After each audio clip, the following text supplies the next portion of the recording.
Rocks rolling down the slopes of a rumbling volcano, pushing other bigger rocks on their way, and eventually tumbling down into the ocean in a humongous cascade, causing a wave the height of which the world's never seen before. This is what might happen if the Helena slump of the Hawaiian Big Island falls off into the water. The Kilauea volcano is far from dormant. The latest eruption occurred in 2018. Its eruptions are usually accompanied by earthquakes of different magnitudes, and with each quake, the magma rocks on the slopes of the volcano shift down. These rock formations are called slumps, and the Helena slump is the most notorious of them all.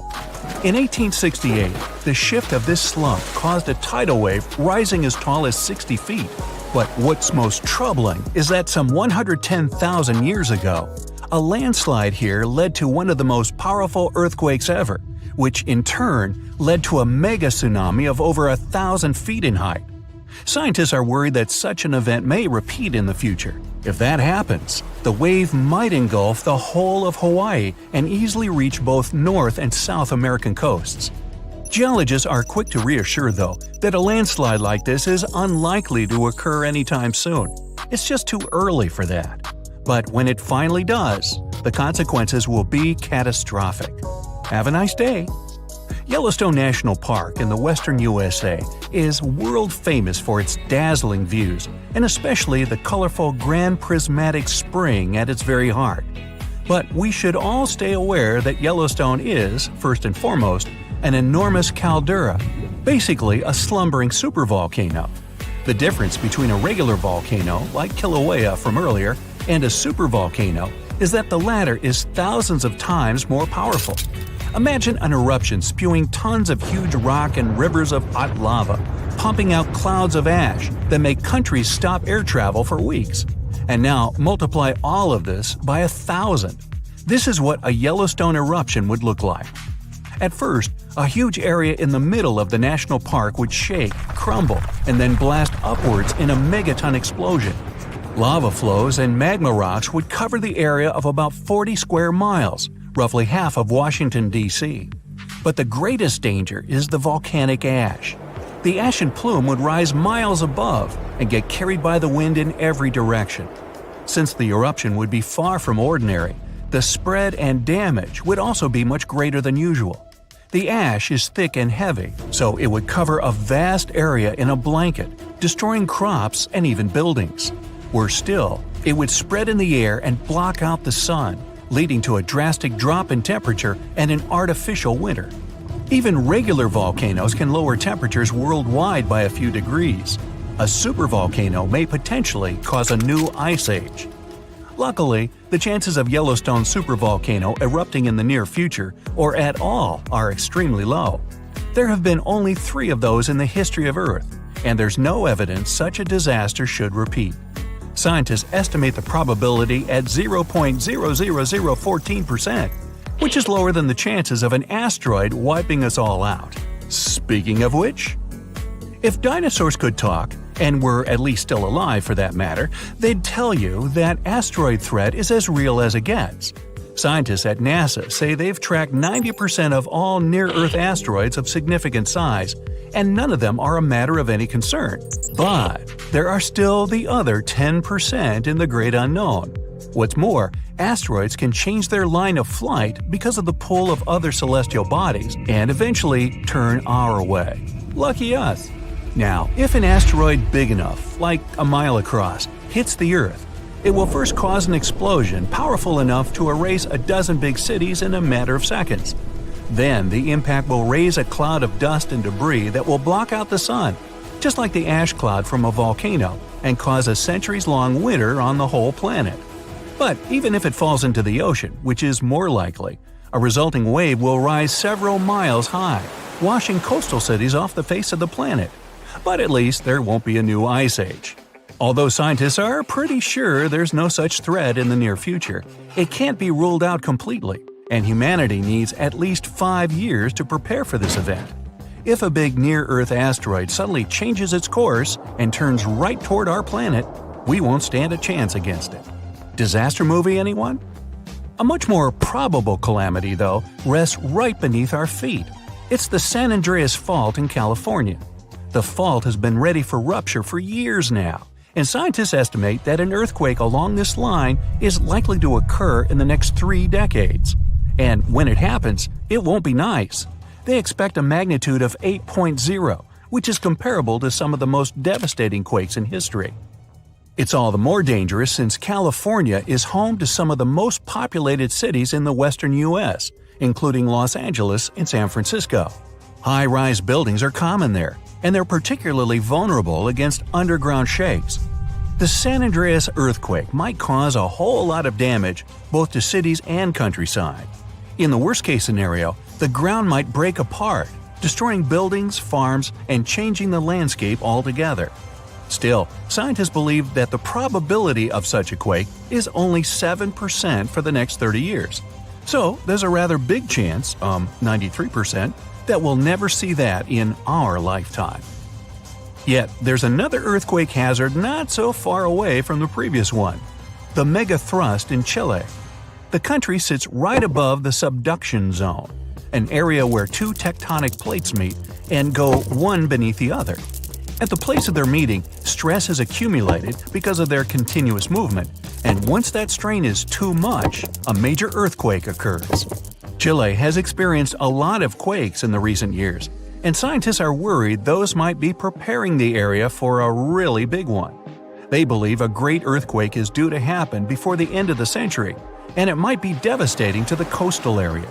Even smaller quakes caused tsunamis that flooded the west coast, and a huge one like that is likely to raise a wave of incredible height.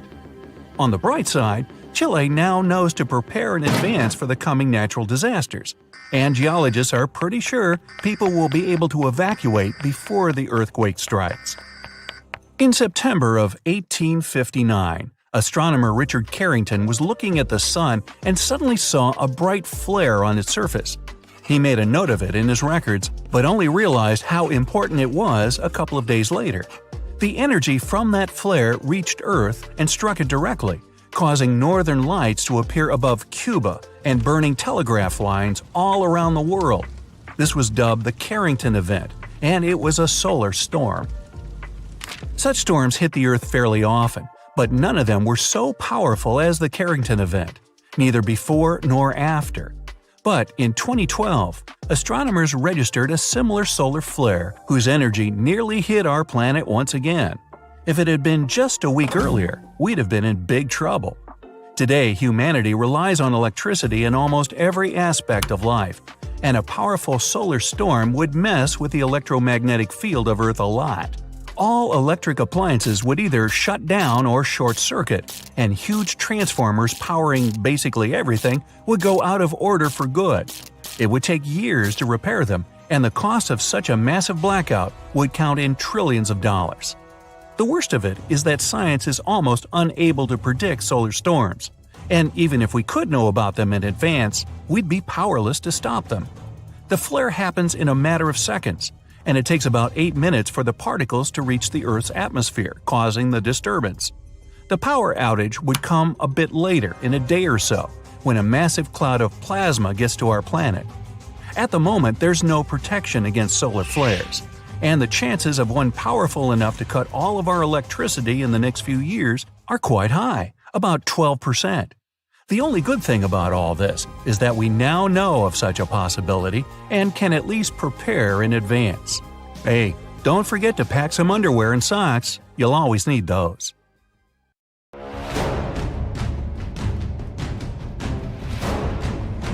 The Boxing Day Tsunami, Indonesia. An undersea earthquake starts in the morning. Its tremors cause a series of tsunami waves. The largest reaches the height of the Arc de Triomphe in Paris. Unzen volcano mega tsunami. A powerful volcanic eruption triggers a landslide from a 4,000-year-old lava dome. It sweeps through the city of Shimabara and reaches the sea, setting off a mega tsunami. The Vajont Dam mega tsunami, Italy. A landslide drags 9 billion cubic feet of forest, soil, and rock into the lake. A dark wall of water covers the sky over a tiny village at the bottom of the Vajont Dam. Then, with a deafening roar, the wave overtops the edge of the dam, taking out everything in its path. Mount St. Helens Mega Tsunami, USA.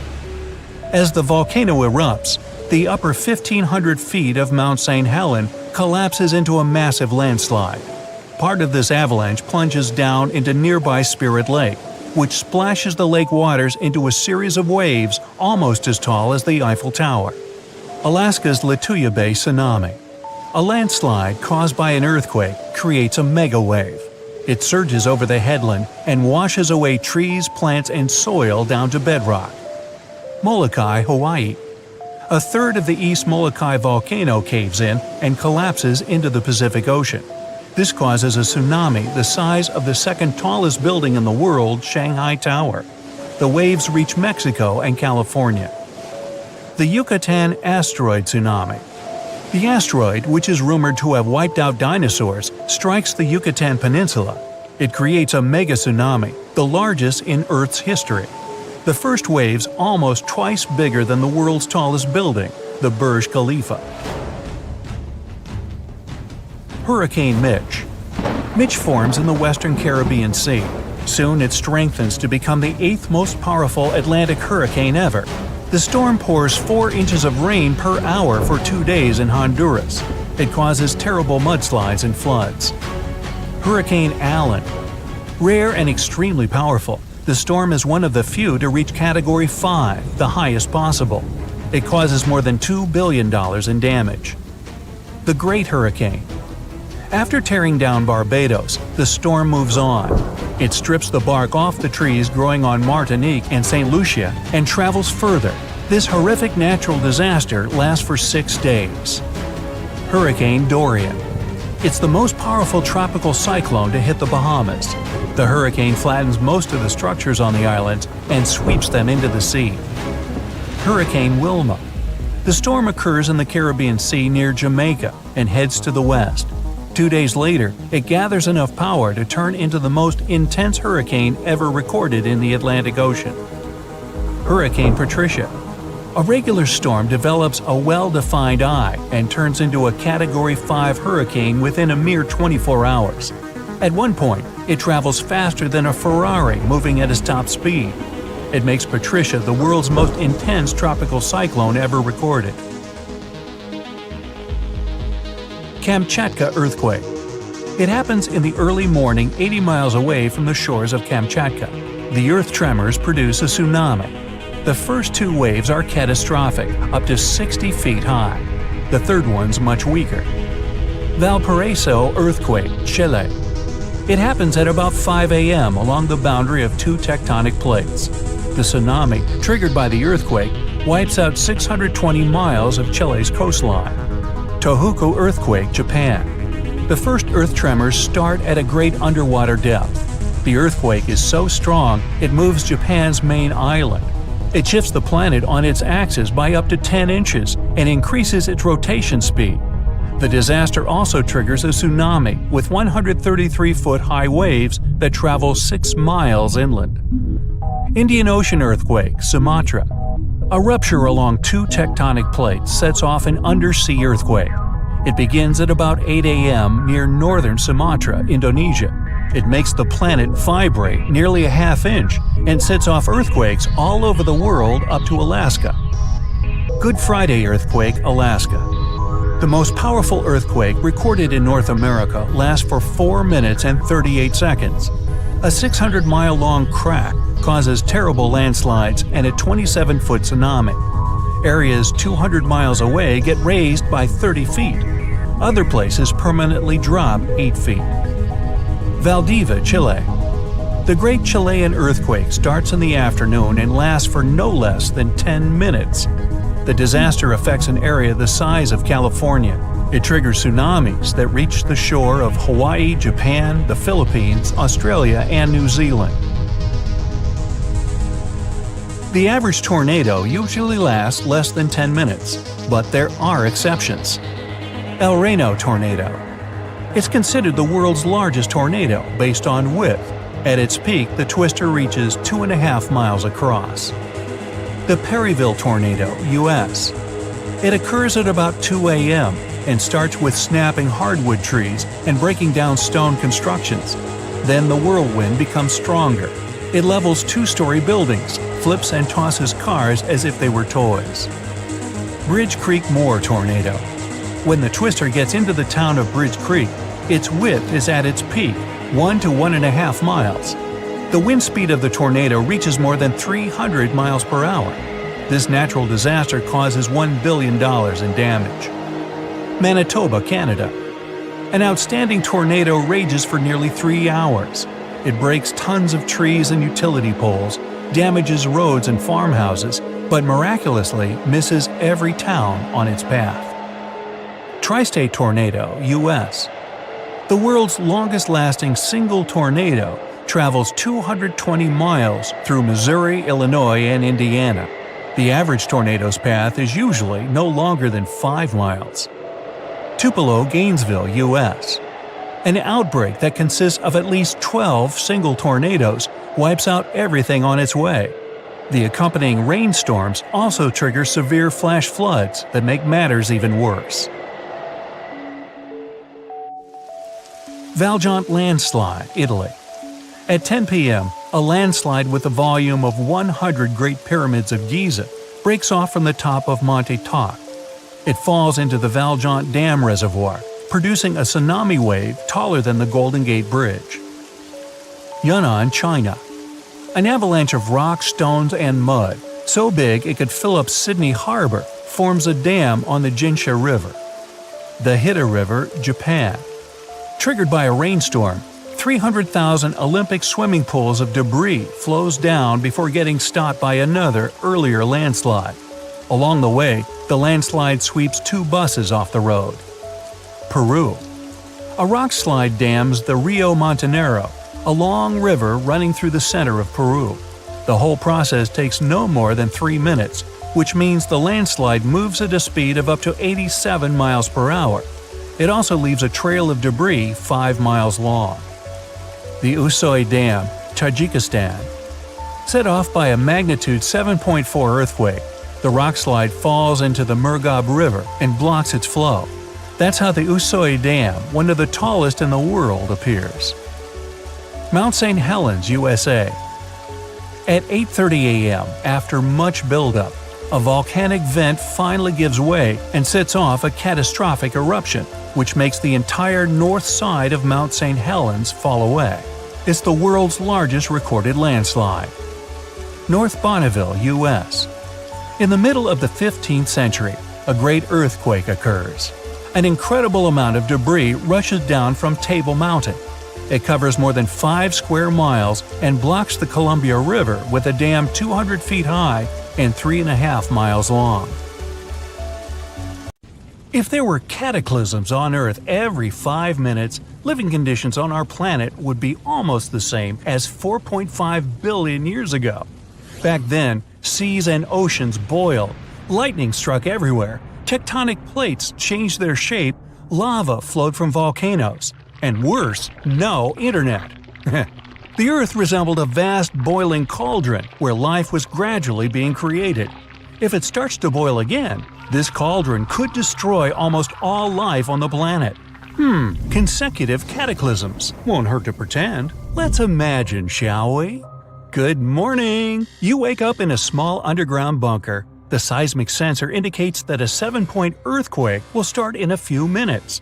You pack a huge waterproof backpack and go upstairs. The underground bunker is protected from seismic activity. It moves with the ground, so you're safe here. But you need to leave the shelter because supplies are low. Also, yesterday, you picked up a radio signal telling all survivors to go south immediately. The coordinates they gave aren't far from your location. You have to hurry, though, before the landscape changes again. You open the hatch and find yourself in the middle of the desert. The sun is almost invisible beyond the gray sky. The ground is shaking, but you're not afraid. There are no houses or buildings, nothing to fall on you. You keep your balance perfectly, and the earthquake doesn't knock you off your feet. It's like jumping on a trampoline. The only danger is the deep chasms in the ground, but you can easily jump over them. After such an extreme morning warm-up, you decide to have breakfast. You take a tin can out of your backpack. You have a few minutes before the next disaster, so you eat and remember how your great-grandfather told you how all this started. Before all of this, the planet was divided into territories called countries. Millions of people lived in them, and then something terrible happened. The tectonic plates started to move, and the air temperature and atmospheric pressure began to rapidly change. In one day, earthquakes destroyed entire cities. Tsunamis and floods washed away the remaining ruins. Volcanic ash blocked the passage of sunlight. Forest fires destroyed almost all vegetation, and eruptions poisoned the air. Only a few people managed to adapt to such harsh conditions, and you are a lucky duck to be one of them. As you finish your breakfast, you're distracted by another ground tremor. Time to move on. Many people travel around the world alone, as they consider it a safer way of life. Some people form small communes, but no one ever stays in one place for too long. Your whole life is in motion, but you don't panic. One of the main rules during natural disasters is to remain calm, so all survivors have steel nerves and excellent physical training. You run a few miles south and suddenly smell something strange. You put on a gas mask. The earthquake has created a limnic eruption. Natural carbon dioxide is released from the ground to the surface. You feel comfortable in a gas mask, but can't run fast while wearing it. Far up ahead, you see a green forest, a rare place that was not affected by fires. You take off the gas mask and go to the tree to take shelter in the shade from the scorching sun. This green area is rich in vegetation. Colorful flowers, strawberries, and many other berries grow here. But you're concerned. Such fertile land comes from being near volcanoes. It spews underground magma rich in vitamins and minerals, so vegetation grows. You can see a high mountain in the distance. This is the volcano. An underground push occurs again and provokes an eruption. You gather strawberries and run away from this place as far as possible. Lava pours from the volcano's mouth and makes a fire in the forest. You unhook a folding scooter with a motor from your backpack and drive away from the fiery mountain as fast as you can. The sky is covered with volcanic ash, but this is not for long. A strong wind grows with each passing second. You realize a hurricane is moving in your direction. You take out a small shovel and dig a hole in the ground. The soil is dry, but you have enough strength to dig a small ravine in a couple of minutes. You dive into the shelter and cover yourself with a protective tent. The hurricane blows the volcanic ash in different directions, and the air becomes clear again. But the fire doesn't stop. The wind spreads through the forest. You get out of the ravine and put on the gas mask again. There's a lot of smoke around, and it's unbearably hot. You know the hurricane couldn't just appear without any reason. Hurricanes are formed when warm, moist air collides with the sea surface and rises to the sky, so there's water nearby. Great, because you're thirsty and want to cool down. A loud sound erupts behind you. You turn around. A massive wave of water approaches the fire. Without panic, you take your life jacket out of your backpack, remove your gas mask, and put on a diving mask and fins. The wave blows you off your feet, but you don't drown. Over the years of survival, you have learned to swim very well. You grab a passing tree and wait patiently for the flood to be replaced by another natural disaster. For 5 minutes, you sail under a black, stormy sky that sparkles with lightning. Despite the waves, you try to row south. It's getting pretty cold. You finally see the shore, but this is not a land, but ice. A strong wind brought a cold cyclone, which caused a fast temperature change. It's like you're in Antarctica. Snow and blizzards are all around. It's freezing, but you take out a thin space blanket made from foil and walk slowly south. Under your clothes, you put crumpled paper, bubble wrap, pieces of cotton. All this also helps to warm your body. Along the way, you collect several bottles of snow to melt later. Icicles form on your face, and you can't see because of the snowstorm. Suddenly, the snow begins to squish under your feet. The ice melts and turns into water. A hot stream of air blows into your face. You find yourself on hard, dry ground, looking up at the sky, then at your watch. 5 minutes pass, and the sky is again covered with black clouds. You take a metal plate out of your backpack and cover your head with it. A few seconds later, you are hit by heavy rain and hail. Giant balls of ice knock on the metal shield. But you go calmly and even with a smile on your face. The ground becomes wet and loose from icy rocks. When the hail ends, you pull out all the heat-insulating materials from under your clothes and hide them in your backpack. Then you lay out a few long spokes of steel. The spokes are wrapped with copper wire. You connect the spokes to each other, making one long antenna. You stick it in the ground and run away. After the hail from the rain clouds, lightning strikes the ground. More precisely, it hits the lightning rod you've just built. You wait for the storm to end, then take the lightning rod apart and return it to your backpack. An intense heat begins. You drink some melted snow and break your way through the desert. The earth trembles and your adventure begins again. Earthquakes, carbon dioxide, fires, floods, snowfall, tsunamis, lightning, and again and again and again. With the help of a compass, you continue your journey and reach your goal a few months later. You see a long antenna sticking out of the ground. This is a place mark for entering an underground city. The city is built from dozens of massive bunkers connected to each other by tunnels. The city walls don't allow radiation to pass through, and they don't bend from daily earthquakes. People learn to extract energy from the ground. The Earth's core gives heat. This heat boils water, then steam is formed, and electricity is created at special stations. People get water from underground lakes and rivers. Instead of the sun, ultraviolet lamps are installed everywhere, which provide people and plants with necessary light.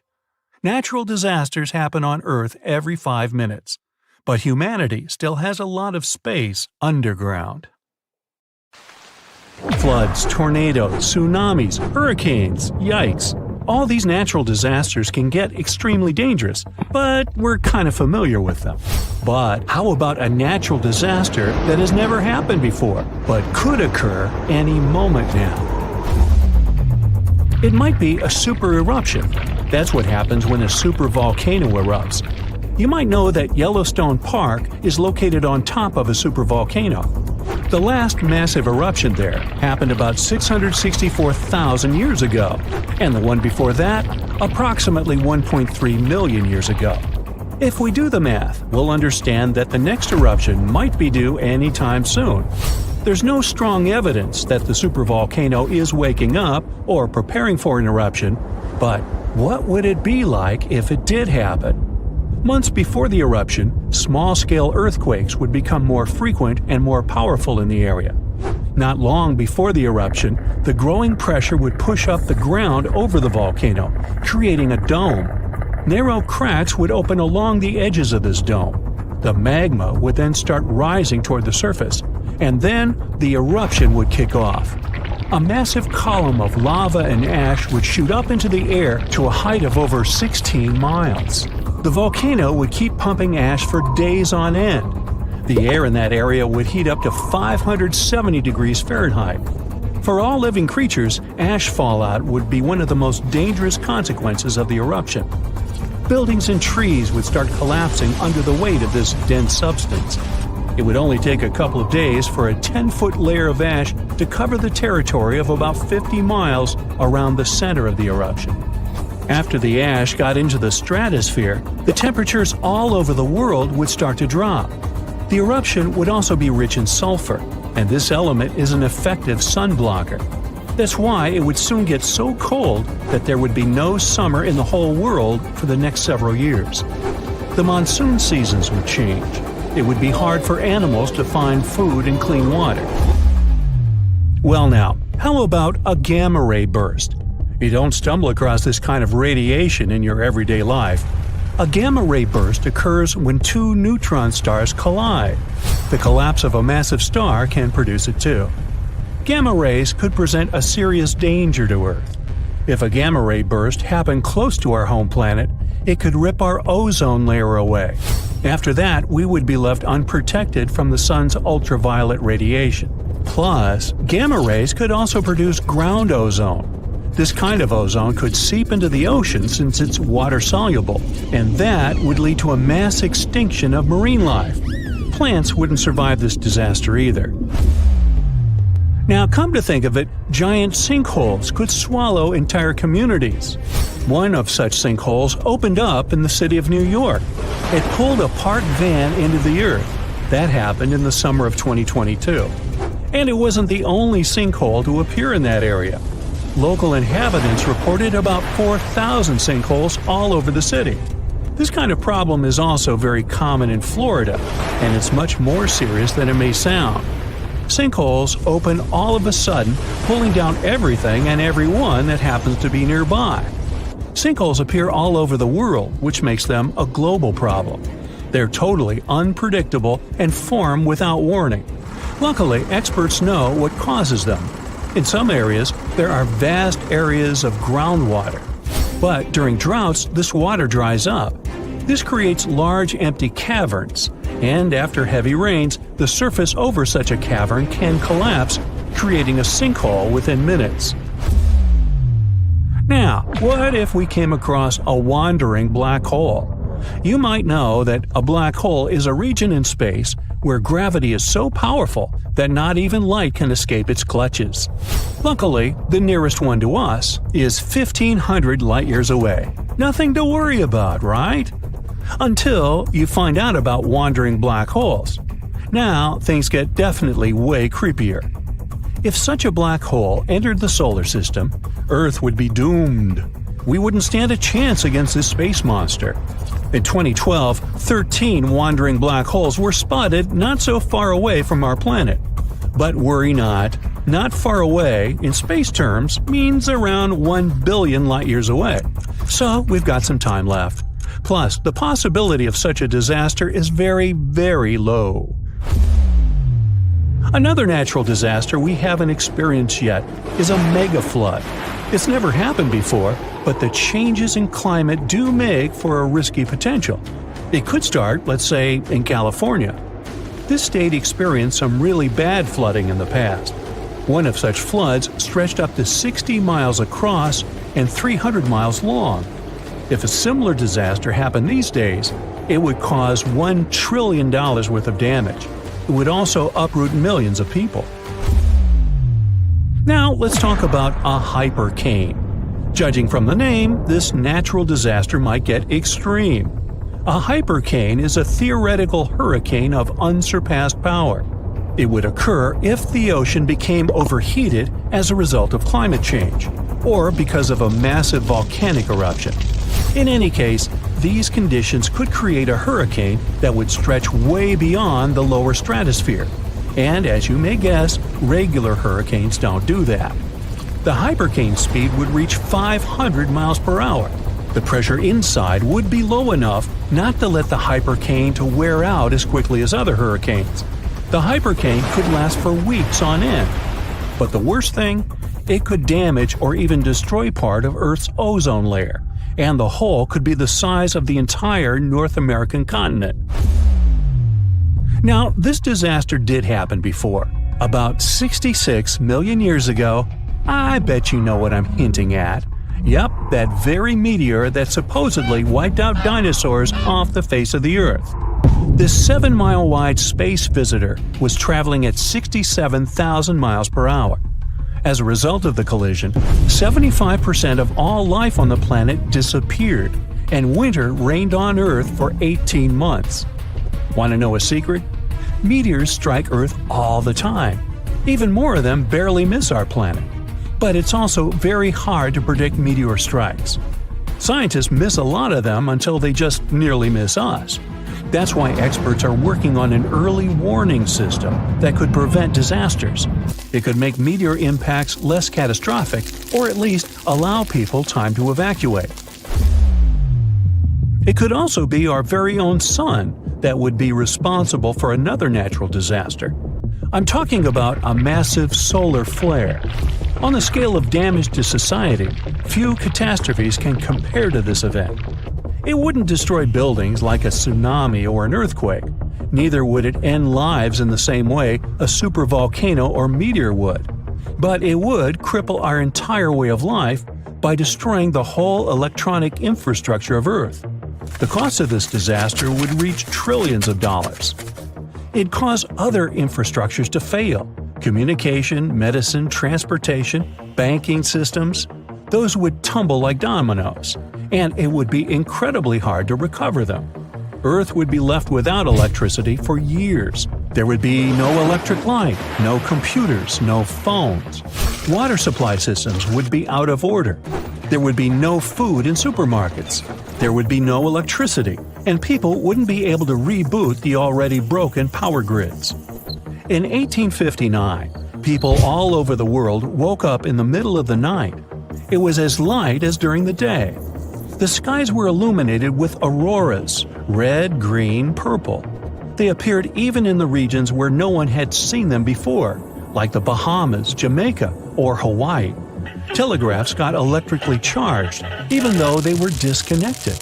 In many areas, fires started. That was when technology barely existed. But imagine the avalanche of problems a solar flare could cause today. Back in the day, from 774 to 775, Earth got hit with a mega blast of radiation. This crazy burst of energy left its mark. 3 rings from that year show way too high levels of radioactive stuff. But what exactly caused it? Scientists are inclined to think that the reason was a solar flare. Some folks think maybe a massive supernova caused the radiation blast. But astronomer Phil Plait says that if that had been the case, it would have had to be less than 1,000 light-years away and would have been crazy bright. But there's no record of that happening. No bright, shiny Death Star in sight. After looking at the radioactive carbon and beryllium in tree rings, scientists ruled out a bunch of other possibilities. At first, they considered that it was a smash-up between neutron stars or a neutron star and a black hole.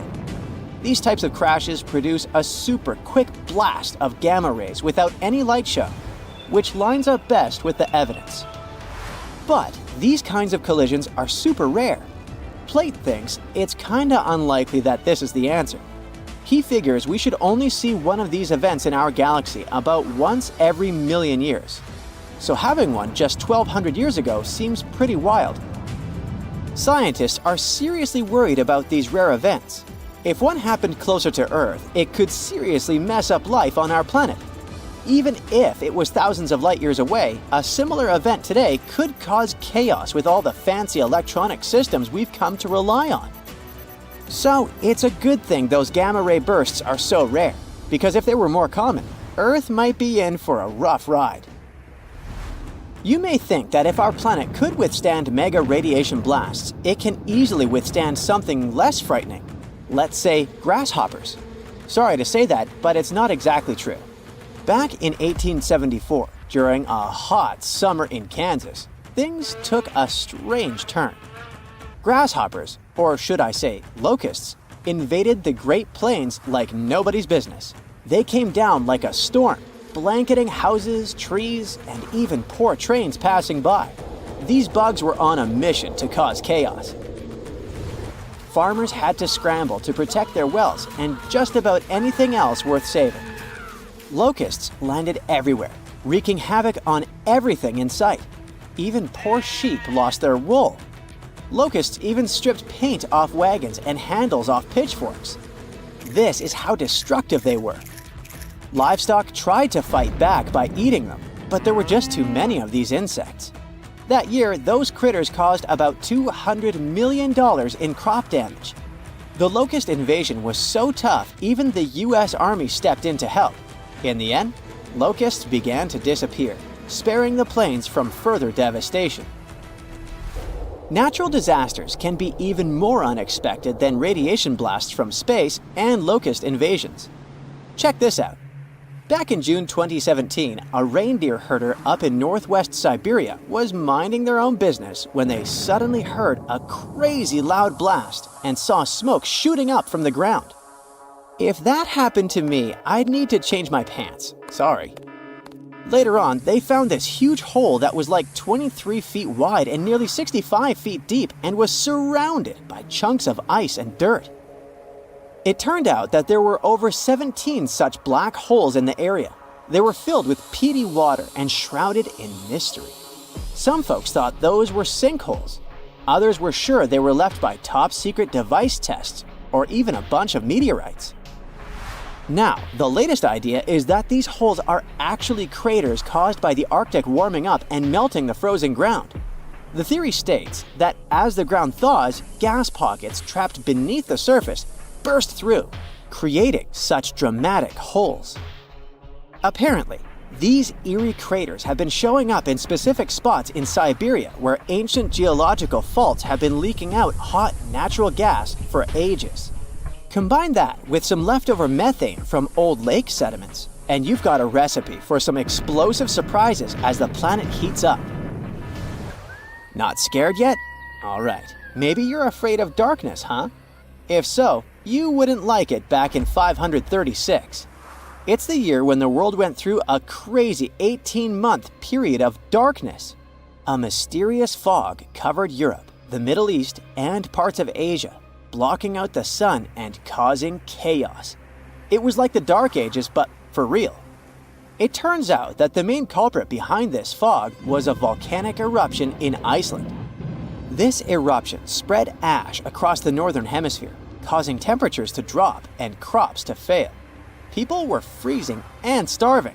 It was a mess. Historians from back in the day even talked about how weird it was. The sun looked like the moon, summers were freezing cold, and even China had summer snow. It was all because of the volcanic ash blocking out the sun. And to make things even worse, this period of darkness sparked the beginning of the bubonic plague in 541. Talk about a rough time to be alive. Let's go back to Siberia real quick. Back in 1908, way out in the wilds of Siberia, an asteroid dropped for an unexpected visit. Today, we know it as the Tunguska asteroid, but it didn't get its name instantly. Local folks only caught a glimpse of the show. A bright fireball streaking across the sky, followed by a massive boom. Trees went flying, fires blazed, and animals weren't too happy about it either. But since the area was so remote, not many folks took notice. For almost 2 decades, nobody bothered to check out the Tunguska site. People had too much on their plates back then. But then, scientists finally made it out there and found evidence of the asteroid's shenanigans. Later in expeditions, they found some spacey microparticles. Fast forward to now, and NASA has a whole planetary defense thing going on. They even sent a mission to test out asteroid deflecting tech. Because who knows when the next cosmic rock will come knocking on our door, right? In the middle of the 19th century, there was one more epic solar storm called the Carrington event. It may not sound like a big deal to you, but it had pretty rough consequences. The next day after the storm, Earth was hit with this insane geomagnetic storm that threw telegraphs off the rails and brought auroras to the tropics. And it's the place where they normally never show up. Turns out, all this space weather madness started with weird stuff happening on the sun's surface, like sunspots. From these spots, solar flares and other crazy electromagnetic stuff can pop out and mess with our technology. Massive solar storms like this one can shoot out from the sun at speeds of up to 1,800 miles per second. They can contain billions of tons of solar material, complete with a sassy little magnetic field that loves to mess with Earth's magnetic field when they meet. Now, listen closely. We're getting close to the next solar maximum in 2025, so it's a good time to check out the history of the worst solar storms, like the Carrington event, and take notice. Imagine if a similar storm hit today. An internet apocalypse, anyone? Businesses would be sent offline and we'd be facing some serious damages.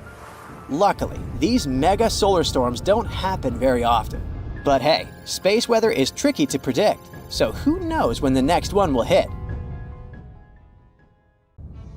The snowpack over your head splits in two right in front of your eyes and starts tumbling down in the frozen slope to its resting place far, far below. Anything in its way is crushed under the immense mass of snow and debris. You're witnessing an avalanche, one of the most dangerous natural disasters. But what if I tell you about another kind of avalanche, no less blood-chilling than the mountain one? And the most bizarre thing about it is that it occurs underwater. Underwater avalanches are powerful and disastrous natural phenomena, often much more dangerous than land ones. They have the potential to wreak havoc on the entire planet, leading to catastrophic consequences. The most alarming thing? They occur all the time under the surface of the ocean, impossible to see, predict, and extremely difficult to measure. Such avalanches can get 100 times larger than land ones, and they pose a great risk to the world's communications, capable of leaving the entire planet without the internet. But we'll talk about it a bit later. First, let's go 60,000 years back into the past. We're near the northwest coast of Africa, ready to witness the colossal scale and devastating impact of a ginormous underwater avalanche. It started as a quite small underwater landslide in the Agadir Canyon. At first, it was just 0.35 cubic miles of material, but in no time, this mass increased more than 100 times in size while traveling across the Atlantic Ocean floor. As the avalanche sped up and grew, it picked up gravel, sand, rocks, and mud. It carved a devastating path through one of the world's largest submarine canyons, wiping out all forms of animal and plant life on its way. The disastrous flow was so powerful that it literally eroded a 250-mile stretch of the canyon, cutting hundreds of feet into its sides and damaging a total area of 1,740 square miles. That's the area of more than 3.5 New York cities.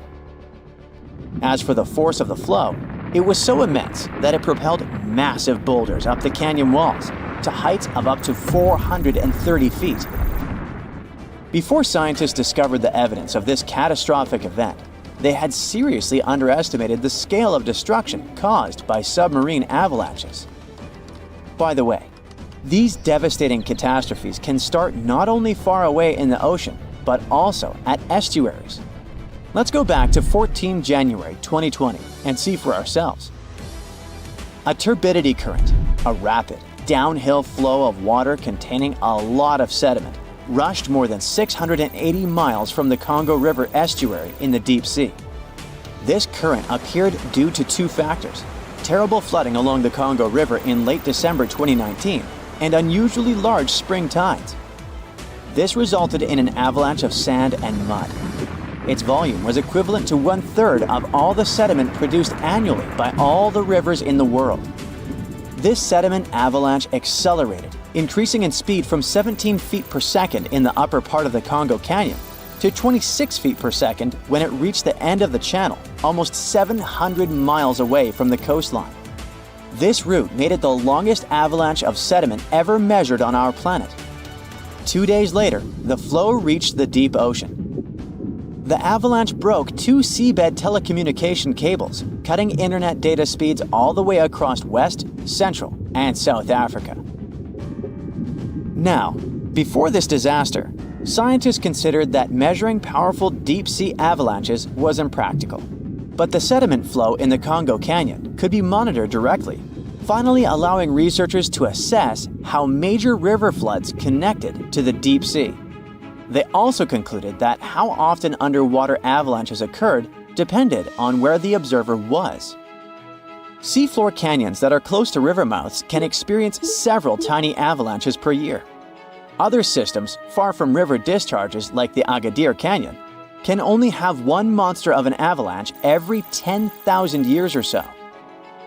You're likely wondering, what can trigger an avalanche under the surface of the ocean? Well, earthquakes, typhoons, high tides, river floods, and even volcanic eruptions.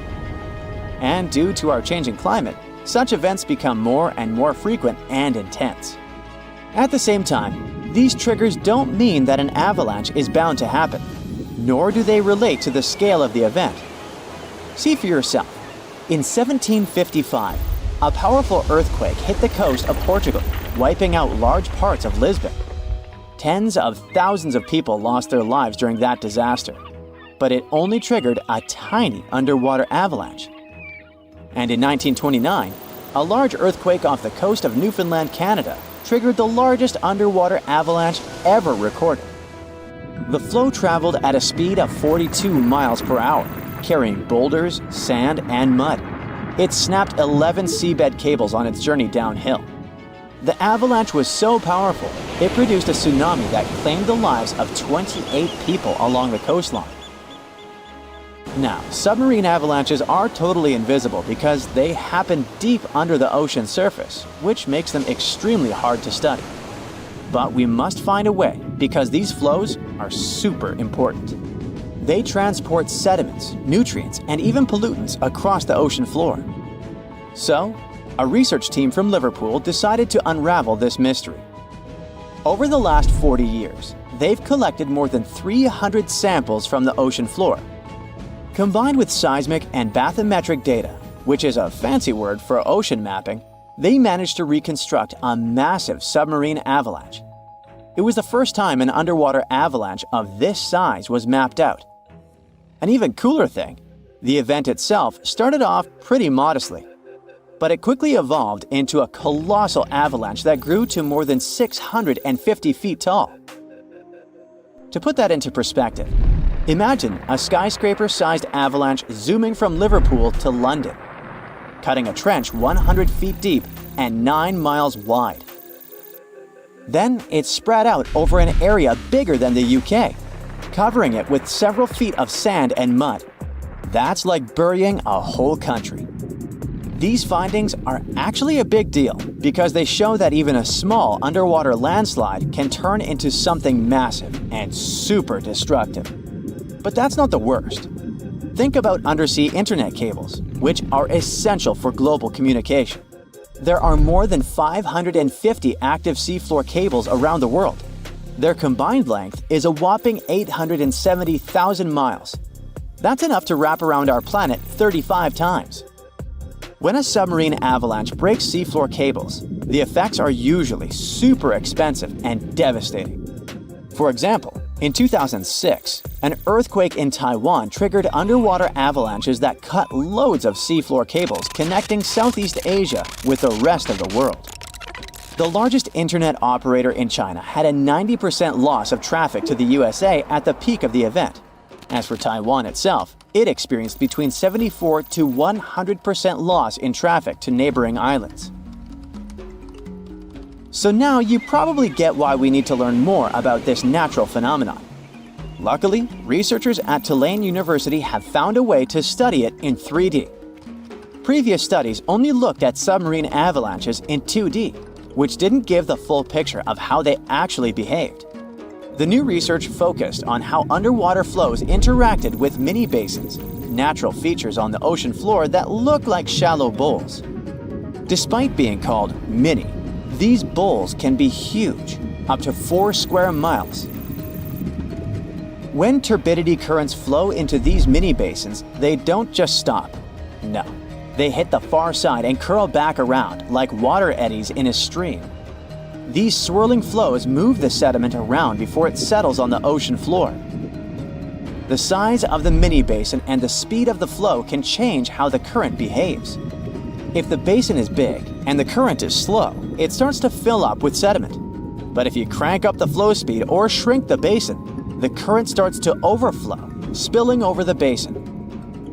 To study all this, the researchers created a mini version of a mini basin in a pool and used different speeds of flow to simulate turbidity currents. They even made their own sediment mixtures to see how different sizes of particles would behave.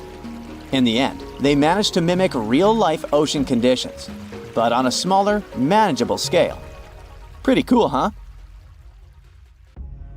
It's 9:59 a.m. when a man is jolted awake in his bed by a powerful, mysterious force. While he's trying to figure out what's going on, a giant 100-foot-tall column of water is already surging toward his hometown. In 20 minutes, most of his friends and family members will lose their lives when a sky-high wall of water sweeps away buildings, trees, and cars. And it can happen to you at any given time. It's the day after Christmas in 2004. Thousands of tourists from Europe and America are enjoying tropical beaches in Thailand, Sri Lanka, and Indonesia when a powerful undersea earthquake strikes off the western coast of northern Sumatra, Indonesia. It's a 9.3 magnitude earthquake, the most powerful ever recorded in Asia. It triggers one of the largest tsunamis in history, the Boxing Day tsunami, which will take the lives of 230,000 people within a few hours. The city of Banda Aceh in Sumatra, Indonesia, home to 260,000 people, is the closest to the earthquake's epicenter. In less than half an hour after the quake, huge 10-story tall waves crash into the city. More than 60,000 people lose their lives immediately. The destruction is so severe that almost no one in its path survives. Next, the tsunami hits Thailand. The waves, rushing at a mind-boggling 500 miles per hour across the Indian Ocean, reach the shores of Phang Nang and Phuket about 90 minutes later. Despite such a significant time gap, both locals and tourists are caught totally off guard. Many beachgoers even walk out onto the beach, curious about the strangely receding sea, only to be overtaken by a towering wall of water. Nearly 5,400 people, including 2,000 foreign tourists, won't survive that day in Thailand. An hour after Thailand, the tsunami hits southeastern India near Chennai. Debris-filled waves push miles inland, taking the lives of more than 10,000 people. Sri Lanka faces even worse devastation. The island will lose over 30,000 people, and hundreds of thousands will become homeless. The tsunami's incredible strength is evident even far away. 8 hours later, it claims its last victims in South Africa, 5,000 miles from the quake's epicenter. There, rogue waves catch swimmers off guard. Researchers from NOAA's Center for Tsunami Research explain that the destruction was due to the sheer power of the earthquake. It originated from a megathrust fault. That's where heavy ocean plates dive beneath lighter continental plates. These faults are the largest in the world and lie underwater. The 2004 earthquake ruptured a 900-mile stretch of the Indian and Australian plates, 31 miles beneath the seafloor. Plus, instead of one quick jolt, the quake lasted for 10 minutes and released an unimaginable amount of energy. During the shaking, massive sections of the seafloor moved upwards by 130 feet. That's a lot. Such a sudden movement set colossal waves rippling across the ocean. Imagine it like dropping a massive pebble into the water. The thing is, tsunami waves aren't like those surfing waves you may imagine. No, they look like a fast-moving whitewater river that floods everything in its way. If you get caught in those raging waters, it's almost impossible to survive.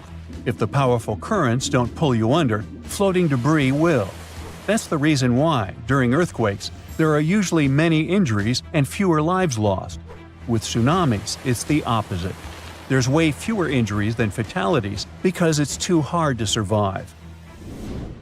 Catastrophic tsunamis like the one in 2004 are rare. That's why India and Sri Lanka had no record of such disasters. This lack of experience, combined with the absence of warning systems, made the consequences of the disaster even more tragic. People didn't feel the earthquake because they were far from the epicenter. And with no natural warning signs, no official alerts, and no history of tsunamis, the waves that hit crowded coastlines had devastating effects. By the way, the Pacific Ocean, the largest ocean on Earth, is where most earthquakes and tsunamis occur. Locally damaging tsunamis strike somewhere in this ocean about once every 1 to 2 years. 76% of the recorded fatal tsunamis happened in the Pacific, and 99% of tsunami casualties are caused by local or regional tsunamis, which occur more often and hit quickly. But then a question arises: could a tsunami as devastating as the Boxing Day one happen again? Unfortunately, the answer isn't very straightforward. A warning system has indeed been established in the Indian Ocean. Its goal is to alert coastal nations of potential tsunamis. But human behavior is still a critical challenge. This became clear during a real-life test in 2012. That's when many residents of Banda Aceh, Indonesia, simply ignored evacuation towers after a tsunami warning. People never seem to learn, huh? The Indian Ocean Warning Network uses undersea pressure sensors placed near tectonic plate fault lines. These sensors detect any changes and transmit data to surface buoys, which then send it via satellite to control centers on land. Authorities analyze the information and decide whether to issue warnings and evacuate at-risk areas. Aceh, located on one of the world's most active fault lines, implemented additional safeguards. They installed sirens in coastal cities, and people get alerts on their cell phones. Plus, there are evacuation towers, reinforced concrete structures capable of holding 500 people. They are special safe zones. Authorities did test how well prepared people were. In 2009, 18 Indian Ocean countries participated in an evacuation drill, simulating a large earthquake. Thousands of coastal communities took part in this drill, and officials concluded that the exercise had been a success. Fast forward to the system's first real test in April 2012. An 8.6 magnitude undersea earthquake west of Aceh triggered tsunami warnings. And even though there were no significant waves, the whole situation revealed critical flaws. Many residents ignored evacuation towers, choosing instead to flee by car or motorbike. This led to citywide traffic jams, with people getting stranded in areas vulnerable to a potential tsunami. It was chaos. Some residents even went back to the beach to look for the signs of a tsunami, which is a life-threatening mistake. So apparently, there is still a lot of work to do when it comes to tsunami survival. But what you need to know by heart is the signs of an impending tsunami. First of all, it's severe ground shaking. Strong earthquakes near coastal areas can generate tsunamis. If you notice that water on the beach starts to recede at an alarming rate, exposing the ocean floor, reefs, and stranded fish, run. Then there might be unusual ocean sounds. Keep in mind that a loud roaring noise, resembling a train or jet engine, may accompany an approaching tsunami. If you notice any of these warning signs, do not wait for official evacuation orders. Leave low-lying coastal areas immediately and move to higher ground as fast as possible. If you're at home, make sure your family members know about the tsunami and follow official guidance. You should remember that locally generated tsunamis may strike within minutes. You have to act quickly. If it's a distant tsunami, you may have more time to evacuate. If you don't have an opportunity to move inland, hide in high reinforced concrete buildings. Avoid staying in small buildings or homes in low-lying areas. If you're on a boat, stay offshore. Tsunami activity isn't as dangerous in deep water, so avoid returning to port during a tsunami warning. If you're already in port, check with harbor authorities for guidance. If it's possible to move to deep water, do it in an orderly manner. It may be safer for small boat owners to leave their vessel and move to higher ground. And always, prioritize moving to higher ground over saving your belongings. If you live in a coastal area, you can take some measures to protect your property in advance. Since most tsunami waves are under 10 feet, you may consider elevating your house. It can reduce damage. You can also consult an engineer to assess and reinforce your home. And finally, don't forget to protect outbuildings too, and create fences that will allow animals to reach higher ground. Around 2,500 years ago, an earthquake completely changed the course of one of the largest and most famous rivers on the planet, the Ganges. Now, it's normal for rivers not to sit in one place, so if you live next to one, it could also just disappear without a trace or flood the whole city one day. In the case of the Ganges River, a supermassive earthquake became the reason for this dramatic change. Scientists say it might happen again, and it would be a huge problem for millions of people who depend on this river. The Ganges River starts as small streams in the Himalayas and travels a long way, over 1,500 miles.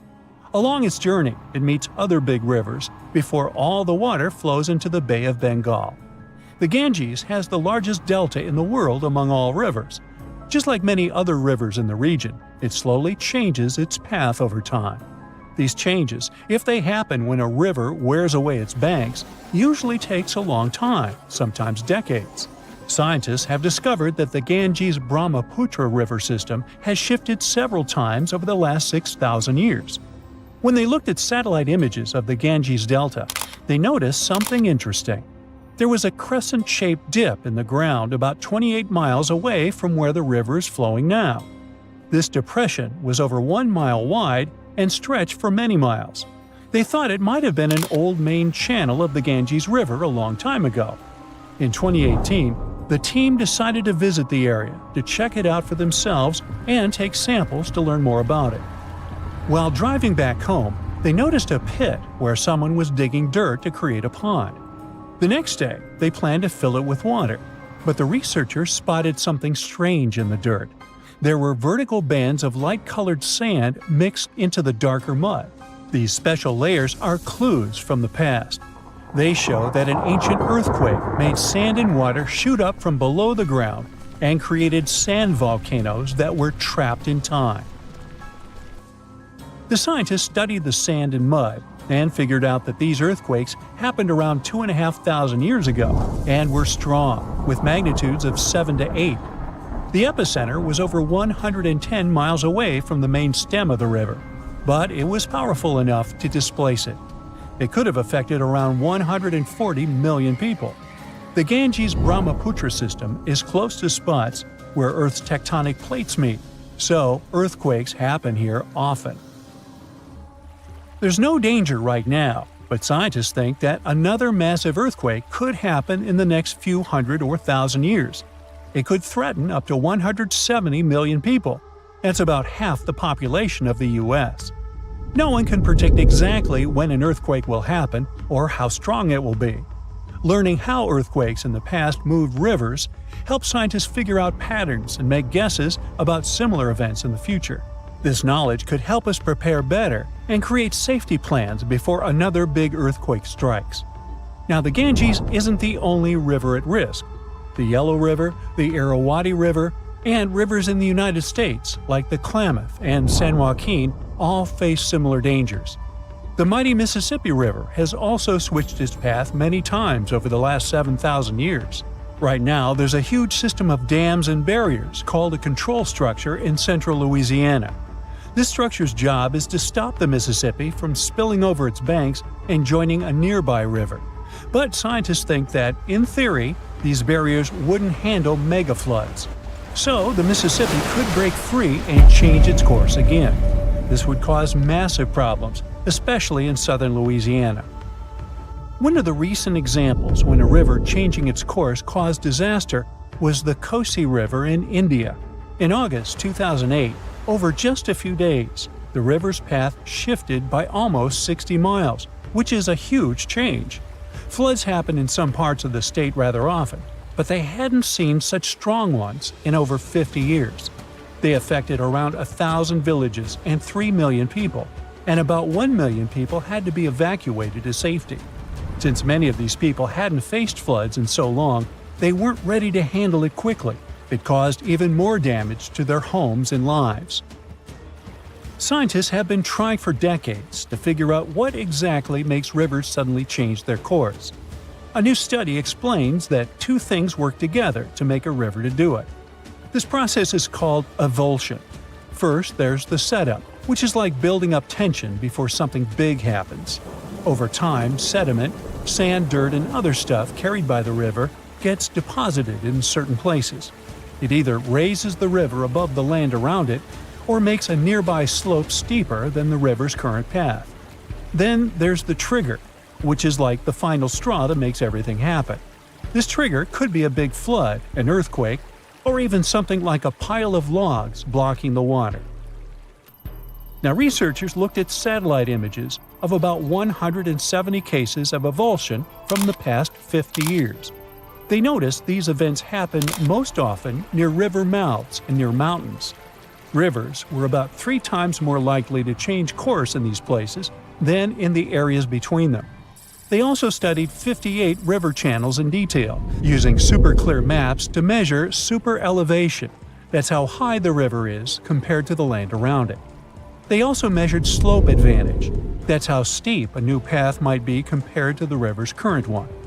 They found that near mountains, rivers often pile up so much sediment that they become super elevated and spill over. But near river mouths, like in deltas, rivers need a steep slope advantage to break through the mud and form a new path. These two factors work together like a seesaw. If one is stronger, the other doesn't need to be as strong for an avulsion to happen. To figure out where a river might go if it changes course, the researchers created a smart computer algorithm. This tool uses maps to measure the terrain's steepness and the river's flow to predict where the river might move. They tested it on 10 past avulsions, and it correctly guessed the path every single time. Scientists hope they could use these findings to protect people living near rivers from sudden floods. Rivers changing course played a big role in creating one of the first organized administration systems in the world. Scientists found clues for this in the territory of ancient Mesopotamia. This name means the land between two rivers, and it was between the rivers Tigris and the Euphrates. People living there relied on these rivers for water, food, and transportation. Scientists wanted to figure out how these sudden changes in these rivers affected ancient people. To do this, they used two kinds of maps. The archaeological maps show how ancient cities grew over time, including what types of buildings people built. Certain buildings, like big palaces or city walls, could show when each city first had an organized administration. The second kind of map showed where the Tigris and Euphrates rivers flowed long ago. They often shifted, sometimes slowly, and sometimes very quickly and dramatically. Around the year 5000 BCE, Mesopotamia started to become drier and farming became harder. Farmers had to grow their crops near rivers, where they could use the natural floods to water their fields or dig little channels to bring river water to their plants. Because farming was so important, towns and cities grew near the rivers too, so people could stay close to their food. But when a river suddenly changed its course, people didn't give up. They worked together to dig long canals to bring water from the new river path back to their fields. The canals helped them get water again, and the administration buildings showed they were organizing as a community to solve big problems together. A magnitude 15 earthquake has the potential to completely destroy our planet and evaporate all the water in a matter of seconds, leaving Earth uninhabitable. Over 500,000 earthquakes happen annually, but none have a magnitude of 15. 90% of quakes occur in the terrifying Ring of Fire zone located around the Pacific Ocean. The ground there is like jello. It shakes almost constantly. The most powerful earthquake to have ever struck Earth had a magnitude of 9.5. That much power can lengthen or shorten the day. But there's probably an earthquake in the confines of your own home now caused by a speck of dust landing on a table. But it has a power of negative 15 magnitudes. Earthquakes happen when tectonic plates move. They're like Lego pieces that are not properly secured, and when they move up, down, or hit one another, the ground also moves, triggering earthquakes. This tectonic energy acts like a battery. It stores energy for a long time, up to 500 years. When this stored energy is released in a sudden burst, the consequences are horrifying. Even the strongest structures submit to this relentless force that leaves a trail of destruction in its path. In some instances, earthquakes can even trigger tsunamis, amplifying the chaos.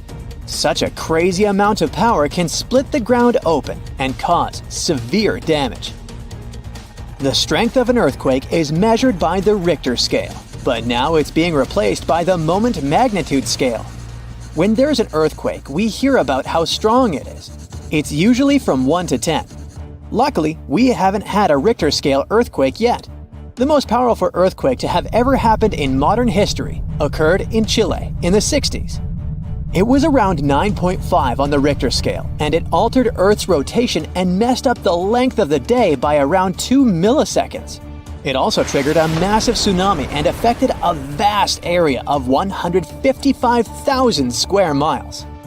The Richter scale doesn't actually have a limit.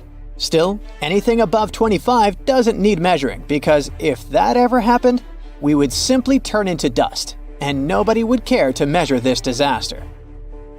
As we said, the strongest earthquake had a magnitude of 9.5. If this magnitude had been just 0.5 stronger, it would have created a ruptured line 2,174 miles long. That is almost 7 times the size of Wyoming.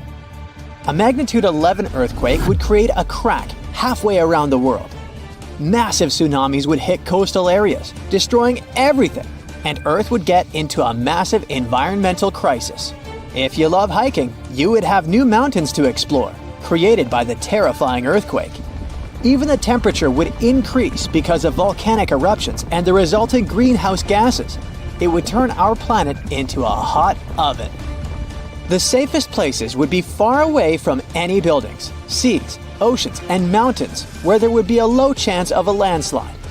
Countries unprepared for earthquakes would be totally destroyed, and cities would turn into piles of rubble and dust. Going up on the Richter scale would only make things worse. But don't worry, an earthquake of that power is impossible. Earth's crust doesn't have enough energy to produce such earthquakes. But there is something that has much more power and can produce mega earthquakes. Asteroids are powerful enough to destroy our planet, as we all know from the dinosaur era. That asteroid was around 6 miles long and it caused massive damage to the planet. It triggered earthquakes that shook the ground constantly for months. These terrifying quakes were about 50,000 times stronger than the Chile earthquake. They also triggered a tsunami that was 30,000 times more powerful than the Indian Ocean tsunami.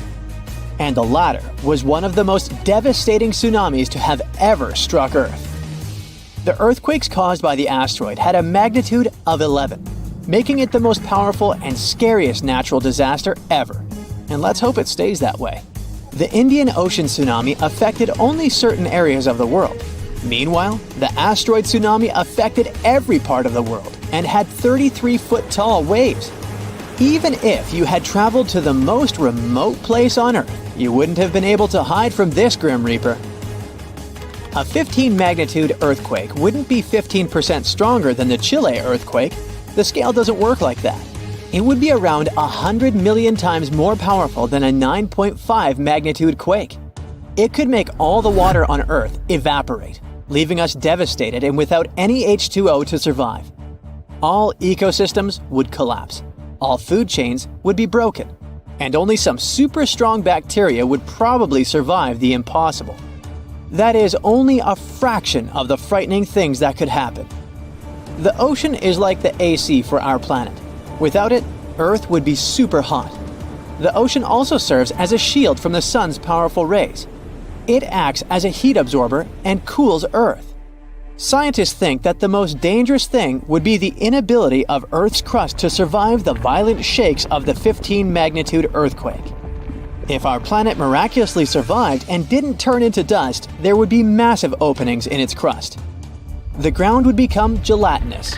It would randomly move up, down, left, and right, and no building would survive that. Our civilization would be brought back to the Stonehenge era. Tectonic movements like this are devastating. A similar thing happened in Japan when tectonic plates moved 165 feet from each other and then snapped back together, creating a 9-magnitude earthquake. No place on Earth is immune to this bone-chilling natural phenomenon. Still, certain places have higher chances of being destroyed than others, like the Ring of Fire, where 90% of earthquakes happen. This is a place where earthquakes are almost everyday occurrences. The Ring of Fire is located in the Pacific Ocean. It forms a ring around the continents that surround the Pacific. There, several tectonic plates meet, creating highly unstable ground. To make the problem much more terrifying, 75% of active volcanoes are located in this area. 90% of dormant volcanoes are also there, making this place extremely dangerous. Scientists carefully study this region to find a way to predict when the next earthquake might strike. The Ring of Fire is not the only place at risk of earthquakes. In California, along the San Andreas fault line, 2 tectonic plates have been storing power for more than 200 years. The San Andreas Fault is 715 miles long and has the potential for a massive earthquake. This region has its fear of violent earthquakes like the one that happened in San Francisco in 1906. It had a magnitude of 7.8 on the Richter scale.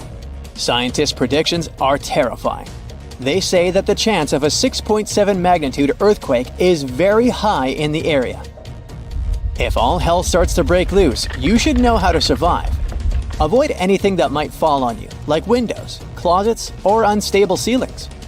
The official phrase from emergency experts is drop, cover, and hold on. Stay low to the ground. Hide under something stable like a table, and remain there until the shaking stops. Make sure to stay in your shelter for another minute or two, just in case there are aftershocks or loose debris. Use your nose and smell for gas. If you do smell it, don't turn the lights on or do anything that might ignite it. Stay strong and be safe. You look out the window and see the trees moving uncontrollably. The winds are so powerful, they're practically tearing down anything in the street. There are also tons of water raining down on you. You're driving as fast as you can, but suddenly your car stops. You've heard the terms typhoon, cyclone, and hurricane, but you most likely don't know how they're different. The official scientific term for all three of them is a tropical storm. While they're practically the same thing, and they form the same way, they're different depending on where they occur. Hurricanes are the ones that form over the Atlantic Ocean or the Eastern Pacific Ocean. Tropical cyclones act as giant engine turbines powered by warm, moist air and form only over warm bodies of ocean water near the equator. The warm and moist air surrounding the ocean rises and leaves low-pressure air close to the surface.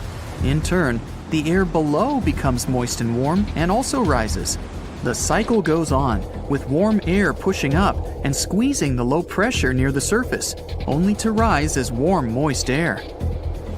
When the warm, moist air cools off, it forms clouds. These clouds create the tropical storms we all fear. The storms spin the same way as the Earth is rotating. So, storms to the south of the equator rotate clockwise, and storms north of the equator spin counterclockwise. The eye of the storm happens when the storm spins so fast that it actually becomes visibly clear in the center with low air pressure. But you'd have to look at it from above, which is super risky. Tropical storms normally move at around 39 miles per hour. Tropical cyclones are way faster, around 74 miles per hour. They're also known as hurricanes. If you're standing at the tip of the North or South Pole, the Earth's rotation will appear to stand still, even though the rest of the Earth is experiencing day and night like everyone else. In the poles, you have really long nights and days that last for months. Over at the equator, time moves along with the distance around the planet, which is around 25,000 miles long. The Coriolis effect makes wind patterns traveling long distances around Earth appear to move in a curve rather than a straight line. And because of the planet's unique shape, the speeds are different. It affects the Coriolis force and hurricanes as well. Because there's no curving of the object's path as measured relative to Earth's surface at the equator, the Coriolis force equals 0. A hurricane starter pack includes deep, warm ocean water.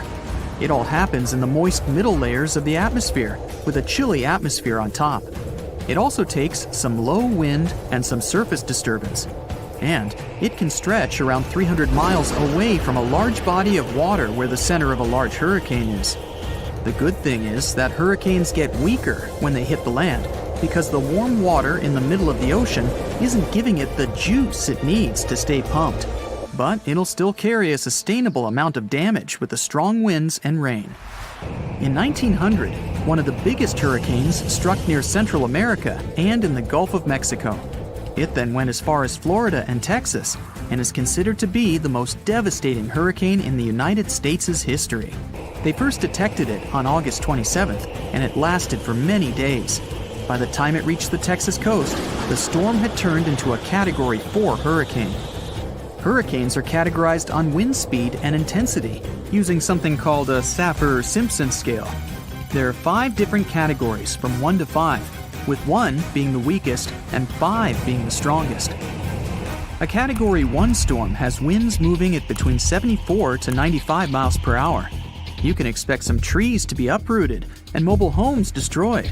It can take out some home exterior and cause major power outages. Category 5 hurricanes speed up to over 155 miles per hour and leave nothing in their path. They can even wipe out some buildings right off their foundation. And because the winds are faster, there is more damage around its radius. Another thing to expect is lots and lots of flooding. The people of Galveston had less than 4 days to prepare for the arriving storm that even stretched out to Oklahoma and Kansas with 20-foot flash floods. The Great Hurricane then made its way to the Great Plains and turned towards the Great Lakes, New England, and reached southeastern Canada. The storm was so bad that more than 3,600 homes were damaged, even though they were sturdy enough to withstand the storm. Given the population numbers back then, it was equivalent to hundreds of thousands of houses destroyed, if not millions. The total property damage was around $30 million then, which would be a lot more now because of inflation. After the devastating storm, the people of Galveston built a 3.5-mile seawall and raised the whole city level by as much as 16 feet. Eventually, they raised the seawalls to 10 miles, just in case. If a storm like the one in Galveston struck in modern times, there wouldn't be enough places for everyone to hide. The population has increased significantly all over the areas where the storm struck back in 1900. So, imagine yourself sitting in your car and getting the breaking news. It says a storm has just hit the Gulf of Mexico and east of it near Cuba. No biggie, since you're all the way in Texas. So you drive back home. There's plenty of people at gas stations and in supermarkets. The news now states that the storm will likely gain momentum and strike right where you live. Okay, now it's time to panic.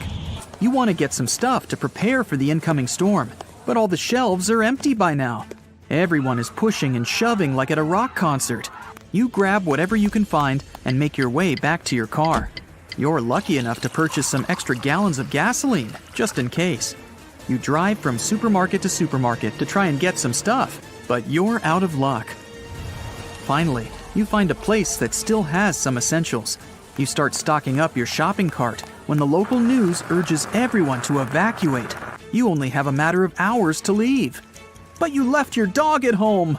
You rush against the traffic to get there. Your entire neighborhood is completely empty. You fetch your precious pooch and grab some important things before leaving. There's just a little time left, and you can already start to feel the winds picking up and the ocean nearby. The news tells you the hurricane has already struck Florida. You get in the car, but it won't start. Since you were driving so fast, you didn't realize that you emptied your gas. Good thing you got those extra gas cans on the way. With half a tank, you can get out of your city and into a safe place where everyone is going. The winds are getting stronger. There's no way you're going to outrun this storm. There's no one in sight since they all left early. It starts raining heavily. You can see some trees swaying like crazy.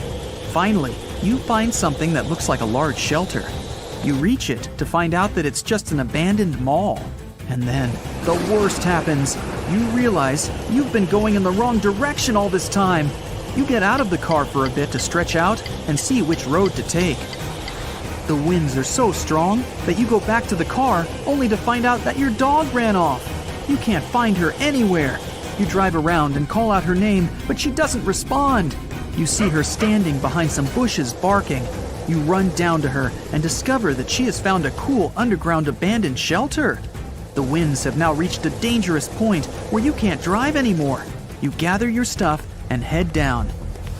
It's complete with everything and even has a bed. You can hear the winds and rain above you, but you're snuggled up with your dog. The next day, you get up and see that your car has been tossed over to another road, and there's not a single tree in sight. But hey, you can at least be happy you survived one of the strongest storms in the world. The surface of this river looks as if it's covered with fish scales. Is it a giant water dragon or some other ancient monster? Not really. The explanation is much more boring, but surprising at the same time. Now let's start from the very beginning. This is the Shantung River in China, and this is Hangzhou Bay, its estuary, which is the tidal mouth of a river, where the tide meets the stream itself. Now this area is home to the world's largest tidal bores. A tidal bore is a strong tide that pushes up the river against the current. In the Shantung River, such tidal bores can reach a whopping 29 feet. The area regularly sees trains of large waves moving upstream. But in 2021, during a scientific expedition, experts discovered a marvelous natural phenomenon unique to this area. Sometimes the tide comes in swirling waves. That's the famous fish scale tide. Thing is, this region has rotating currents, which means that the tide doesn't just move inland and then simply reverses its direction. Instead, a rotating current easily changes direction without changing its speed. This makes the Shantung River perfect for winding up with groups of waves crashing into one another at oblique angles, which is like a cross sea. Let's speak about this phenomenon now. These four-sided wave patterns in the ocean look mesmerizing, as if the ocean deities decided to play a round of giant chess. But what you observe is the phenomenon known as square waves. They're often called cross-sea and grid waves too. The thing is, most waves reach the shore and break parallel to the coastline. But in some regions of the world, these waves create a chessboard-like pattern on the surface of the water. When you look at these waves from above, you might think there's an underwater grid forming square-shaped ripples. But square waves aren't caused by anything taking place beneath the surface of the water. They're the result of the way the water moves. Weather patterns in certain regions make waves form at different angles. When two opposing swells crash, we've got this unique pattern on our hands. However beautiful and unusual this natural phenomenon is, it's also extremely dangerous. If you spot square waves while swimming, get out of the water immediately. Square waves usually come hand in hand with rip currents, incredibly strong currents flowing seaward from the shore. Plus, square waves can reach 10 feet in height, and that's not something even an experienced swimmer can deal with. So, we're done with the seas for the moment and are moving to the largest active volcano in Europe. It's Etna, and it continues to amaze us with jaw-dropping smoke ring shows. But wait, people live there. Isn't it time to evacuate them? The volcano looks like it's about to go off. Well, let's calm down. There's no need to fuss. Experts assure us that the production of such rings doesn't mean that a big eruption is on the way. These white smoke rings are made of water vapor and are generated by bursts of gas bubbles inside a narrow duct over a magma chamber. Etna was even nicknamed the Lady of the Ring, and currently the volcano is breaking its own records. For example, in the year 2000, the volcano produced around 5,000 such smoke rings. According to researchers, no other volcano on Earth produces as many volcanic vortex rings as Etna. Southeast Crater is especially active. It emits countless beautiful vapor rings. Now, don't look away from the sky. You might witness something like what the residents of New Jersey saw recently. A massive fireball lit up the sky in the Garden State and surrounding areas. A meteor falling to the ground looked like a bright streak of light, and the folks of several New Jersey towns, as well as some parts of New York, Pennsylvania, and Connecticut, reported this show to the American Meteor Society. Security camera footage posted online by some witnesses of this awesome phenomenon show the flash dash across the sky within a couple of seconds at 3:43 a.m. Another unbelievable phenomenon captured recently is one of the rarest in the world and almost impossible to see with the unaided eye. A West Australian photographer was shooting a wet season thunderstorm just outside of Derby when he managed to film on camera a few red sprites. He said later that they were gone in the blink of an eye. He described red sprites as huge, feathery tendrils of purple and red and specks of bright red. Red sprites are massive electrical discharges that take different shapes and look like reddish-orange flashes. They last for just fractions of a second and occur after super-strong lightning strokes. Even though they're usually caused by the lightning discharges between a thundercloud and the ground, sprites soar up into the air, up to 60 miles. Interestingly, this phenomenon had been dismissed and considered to be fiction for decades, until scientists finally caught it on film. Since that time, red sprites have been recorded regularly. Catatumbo lightning is the world's longest lightning storm. The heart of the storm, which repeats every year, is over the mouth of the Catatumbo River, where it empties into Lake Maracaibo in Venezuela. This storm towers higher than a regular one. Catatumbo lightning occurs for 140 to 160 nights a year, lasts for 9 hours a day, and produces 16 to 40 lightning flashes per minute. Maybe you've heard of how they say lightning doesn't strike the same place twice? Well, Catatumbo doesn't seem to know about this rule. Or at least, it doesn't prevent storm clouds from gathering in the very same place year after year. A fellow hill walking in the UK has captured amazing shots of a weather phenomenon that was called an angel in the sky. So look at it. This scene was captured with a Canon 5D Mark IV camera. The silhouette, though, isn't some non-material thing. It's just the shadow of the photographer at the center of a circular rainbow. Mesmerized, the photographer took a few more photos and continued walking. Such an effect is produced when an observer stands above the upper surface of a cloud. It can also be a mountain or some other high ground, and the sun should be shining from behind their back. When the observer sees their shadow, the light is reflected in such a way that a bizarre circular glory appears around the point directly opposite the sun. Another cool sky phenomenon was witnessed in Auckland. Look at this. What does it remind you of? I bet you think it looks like a spaceship from a different civilization, but it's just a rare meteorological phenomenon. Everyone who saw the circular cloud formation said it looked like a hole in the cloud cover, and some also added that a small rainbow was visible inside. This phenomenon is known as a fall streak hole and a punch hole cloud.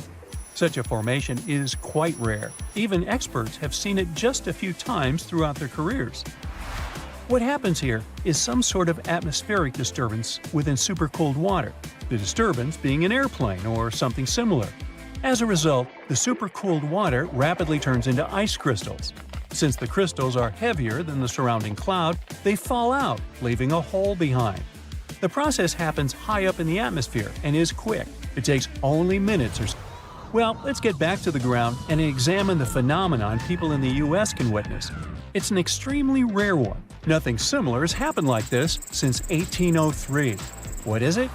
Billions of cicadas from two different broods are merging together from the underground after more than 200 years. All these loud singing insects belong to two distinct families of periodical cicadas. One group emerges to the surface every 13 years, and the other every 17 years. It's a rare occurrence when the cycles of both groups align. This year, this once-in-a-lifetime event is taking place since two groups with different cycles are emerging at the same time. These broods are known as Brood 13 and Brood 19. They have been seen and heard across the southern U.S. and as far north as Illinois. So in Westbrook, Maine, people saw an enormous ice disk in January 2019. This disk was like a wintry carousel. It was spinning away in the Penobscot River. Residents called it everything from an icy lazy Susan to a frozen spinning wheel. It was estimated to be around 300 feet wide, which made it one of the biggest ice disks ever seen. Weirdly, the spinning ice disk notion isn't new. They've shown up in places like Russia and Washington before. They were almost always a perfect circle. So why do they happen? Well, some scientists in 1997 thought it was because river water created a whirlpool effect around a chunk of ice, smoothing it out to be perfectly circular. Yet, in 2016, other scientists claimed that river currents helped these disks get started, but temperature changes kept them twirling. Warmer water makes the ice melt and sink, creating a vortex that keeps the disk spinning.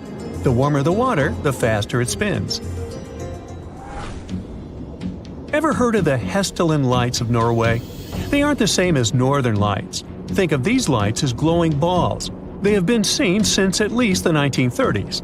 These luminous wonders show up in all sorts of colors and shapes. Sometimes they flicker, and other times they just chill in the air. The Hestilin lights can show up 10 to 20 times a week. They appear both during the day and at night. They can last for just a few seconds or hover for over an hour. Interestingly, nobody has a clue about what exactly they are. The efforts to understand these lights include Project Hestilin, started in 1983, and later projects like the Triangle Project. Despite ongoing research, there's no consensus on the origin of the lights. Some suggested explanations include misperception of celestial bodies, aircraft, or mirages. One theory ties the lights to airborne dust from mining, while another mentions plasma, formed by ionized air and dust during radon decay. Okay. Ringing rocks is a cool geological thing you probably didn't know about, and it's our next stop on the Mysterious Natural Phenomena Tour. You can find them in Bucks County in the U.S. If you give these rocks a hit with a hammer or another rock, they start ringing. Scientists have been studying them, but the mystery remains. There are different hypotheses about this one too. Things like the size and shape of the boulders and how they're stacked can affect the sounds they make. But that alone doesn't give them the ability to ring. Even though the sound is often described as metallic, it's likely because of the rock's density and internal stress, not just its iron content. A scientific experiment from the 1960s suggested that the ringing ability came from some internal stress, not external weathering. The live rocks found in the middle of boulder fields showed expansion or relaxation after being cut, indicating internal elastic stresses. A slow weathering rate in dry fields could cause these stresses. The relic stress theory suggests that these boulders act like guitar strings. A de-stressed boulder gives a dull thud, but a stressed one resonates at different frequencies. The boulders can still ring when removed from their fields, leading to myths about stealing them. Most fields are now cleared of smaller ringers, and breaking large boulders stops the ringing. Large equipment is needed to move the remaining small ringers, weighing over a ton. Now let's talk about the Naga fireballs. They only show up along the Mekong River in Asia. These picky fireballs hang out in just a 155-mile stretch of the river. The reddish glowing balls rise naturally from the water into the air. Their scope ranges from small particles to the size of a basketball. The reported number of fireballs varies from tens to thousands per night. They can be spotted all year round, but they seem to go wild during the full moon in late autumn. Why? Well, that's just another one of their little mysteries. Some have tried to explain the phenomenon scientifically. One theory suggests that flammable phosphine gas from the marshy environment could be the cause. However, skeptics argue that spontaneous ignition isn't likely to be the reason. Another scientific explanation involves free-floating plasma orbs created when surface electricity is discharged into a solution. Still, these typically occur in controlled settings during experiments, and not naturally. We can carry on with ball lightning. It's a super rare thing, a glowing ball that shows up in the air. It likes to make an appearance close to the ground during thunderstorms, hanging out with regular lightning. It can be red, orange, yellow, white, or blue, and it's often accompanied by a hissing sound and a funky smell. This flashy sphere of light is a quick show. It lasts just a few seconds, zooming around, and then poof, it's gone, sometimes quietly, sometimes with a little pop. Ball lightning might seem like a troublemaker, but it's usually harmless. Sure, it's been known to burn or melt stuff on occasion, but it's not out to get us. Scientists aren't entirely sure why it happens or how it's related to regular lightning. People have been tossing around ideas like weird air or gas behavior, high-density plasma stuff, or even a vortex of glowing gases. Even microwave radiation trapped in a plasma bubble is on the list. But don't get it confused with bead lightning. That's a different one, more like a string of beads. And it happens when a bolt of lightning sticks around for a good chunk of a second. Shh! We're now at the Mapimi Silent Zone. It's this spot near this place in Mexico. The story goes that in this desert patch, you can't pick up any radio signals or talk to anyone. In July 1970, a rocket from Utah went off course and landed here. It was carrying some sort of cobalt. Authorities had to haul away tons of soil from the crash site. Now, thanks to the cleanup, the Silent Zone is wrapped up in myths. People talk about weird magnetic stuff messing with radios and about plants and critters going through mutations. Well, locals go with it, boosting tourism in the region. Alright, we can now talk a bit about the sun. Well, it's not just a big ball of fire. It's got an outer layer called the corona. Think of it as an invisible sun jacket made of gases. You usually can't see it because the sun is super bright. But there's a trick. During a total solar eclipse, when the moon slides between us and the sun, the corona shows up, all glowing and white. The corona is scorching hot, even hotter than the sun's surface, which is kinda weird. Scientists are on a mission to crack this heat mystery. They found something called heat bombs shooting from the sun into the corona, exploding and warming things up even more.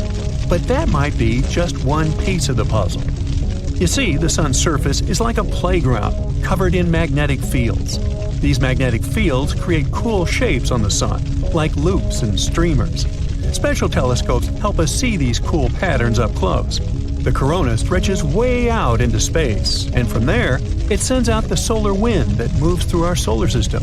Its particles are so speedy that they escape the sun's gravity.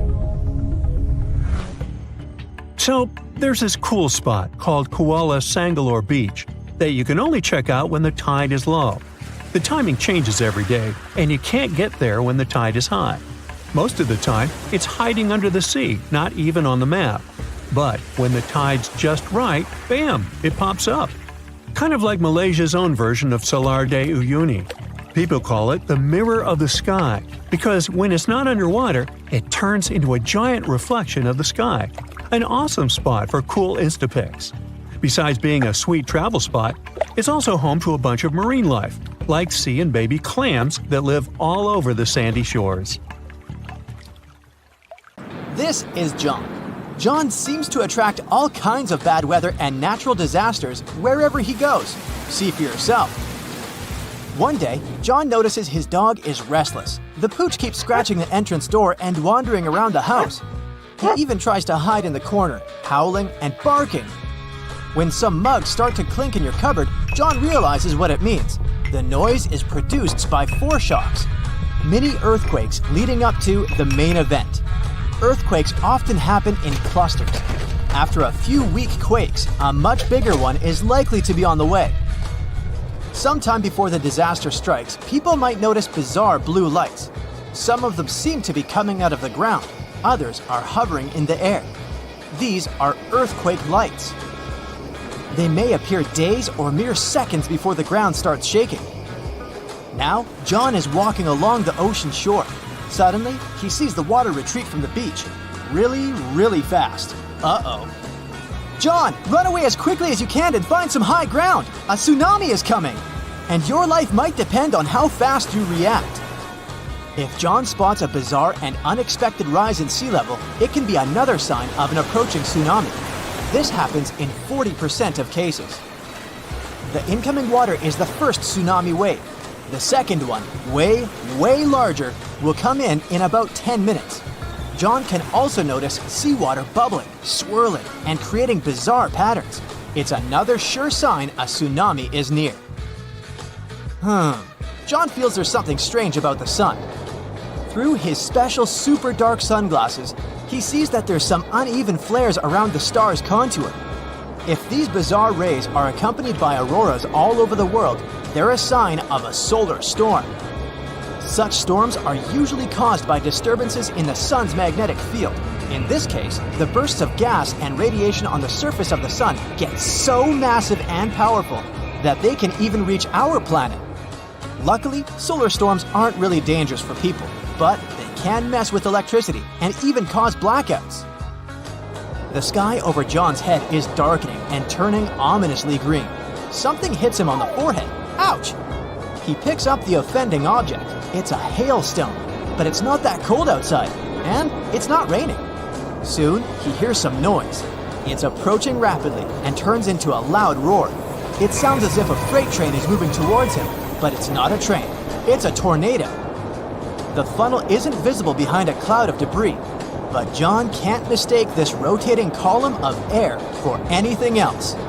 Are you on the road, John? Then get as far away from your car as you can. Fast! Find a ditch, lie down in it, and cover your head. Oh, you're inside? Then get away from the windows and hide underground if possible. And please, John, be very careful if you spot some conically shaped clouds. Those mean severe storms. And if you notice that such a cloud starts spinning around, immediately search for shelter. The cloud is transitioning into a tornado right in front of your eyes. On the bright side, John should only worry about warm conical clouds. Cold ones are totally harmless. The only problem is to figure out the temperature of the cloud he sees. Duh! Ah, look. John just spotted some weirdly shaped trees. They look like the letter J and grow on a slope. It means the ground under John's feet is likely to be unstable. If he keeps wandering around, it can cause a bad landslide. Square waves appear when two different wave patterns crash into each other. This phenomenon does look kinda awesome. No, don't go into the water, John. Keep watching it from the shore. Cross currents in that spot can easily pull even a skilled swimmer under the surface. John keeps walking along the shore. At one point, he sees wild, choppy waves carrying ocean debris and seaweed. This time, he stays out of the water. He knows it can be a sign of a strong rip current. It can carry a swimmer far away into the ocean. How about a walk in the park? John likes this idea. The sun is shining and the sky is so blue and beautiful. Suddenly, he spots a rapidly growing vertical cloud. At first, it looks bright white. But as it approaches, alarmingly fast, it becomes dense and inky. The sky is darkening. It's getting windy. That's when the guy notices that his hair stands on end. It's his cue that he's about to get hit by lightning. At this very moment, positive charges are rising through his body. They're reaching towards the negatively charged part of the storm. If he doesn't react fast, these charges will meet. There's nowhere to hide, so John should crouch down and try to make himself smaller than the objects around him. Oh no, John, don't lie down on the ground. It may be damp and thus a great conductor of electricity. There are other signs that scream danger during a lightning storm. John's palms may begin to sweat. He might hear bizarre crackling and buzzing sounds coming from metal objects nearby. His skin can start tingling. There might be a strange metallic taste in his mouth. Plus, John is likely to smell chlorine. That's how ozone smells. Electrical charges split the molecules of nitrogen and oxygen, which are the main gases making up the atmosphere, into separate atoms. When these atoms come together again, some of them produce molecules made up of 3 oxygen atoms. That's ozone. We can smell it during a thunderstorm because downdrafts bring this gas from high altitudes to your level. Some bugs can feel a storm coming. They get ready for a natural disaster by freezing. So, when John notices that insects around him look drowsy, he knows to get ready. Oh, and bees can predict heavy rainstorms. These critters begin to work much harder the day before it starts raining.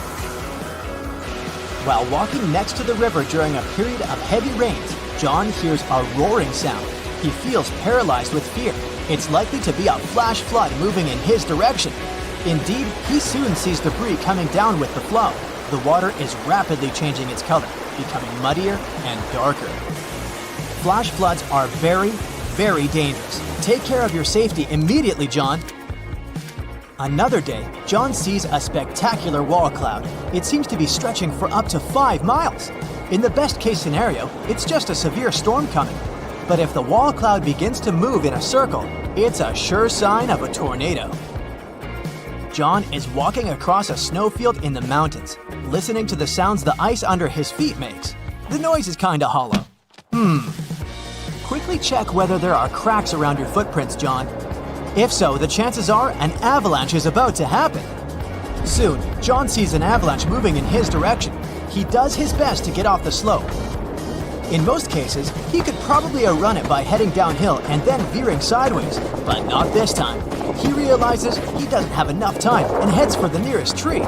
If John keeps holding on to it really tightly, the avalanche might not pull him along. But if this doesn't work, he should try to swim up to the snow's surface while the avalanche is still moving. On a pretty nice summer evening, John notices leaves with soft stems droop all of a sudden. It might be because of an upcoming storm. Right before extreme weather arrives, the air usually becomes more humid. Leaves also get damp and heavy, and the wind easily flips them over. John lives in a pretty old house and is used to having cracks in the interior walls, but one day, he notices that some of them have widened. And look, there are a few new ones. It's an alarm bell. He lives in an area with loads of limestone, so new cracks can mean a sinkhole is about to open next to his house. John is hurrying home, trying not to waste time admiring shelf clouds. They look like something from a sci-fi movie. They form when warm and moist air gets caught in a thunderstorm updraft, and these ominous clouds most often mean a storm is coming.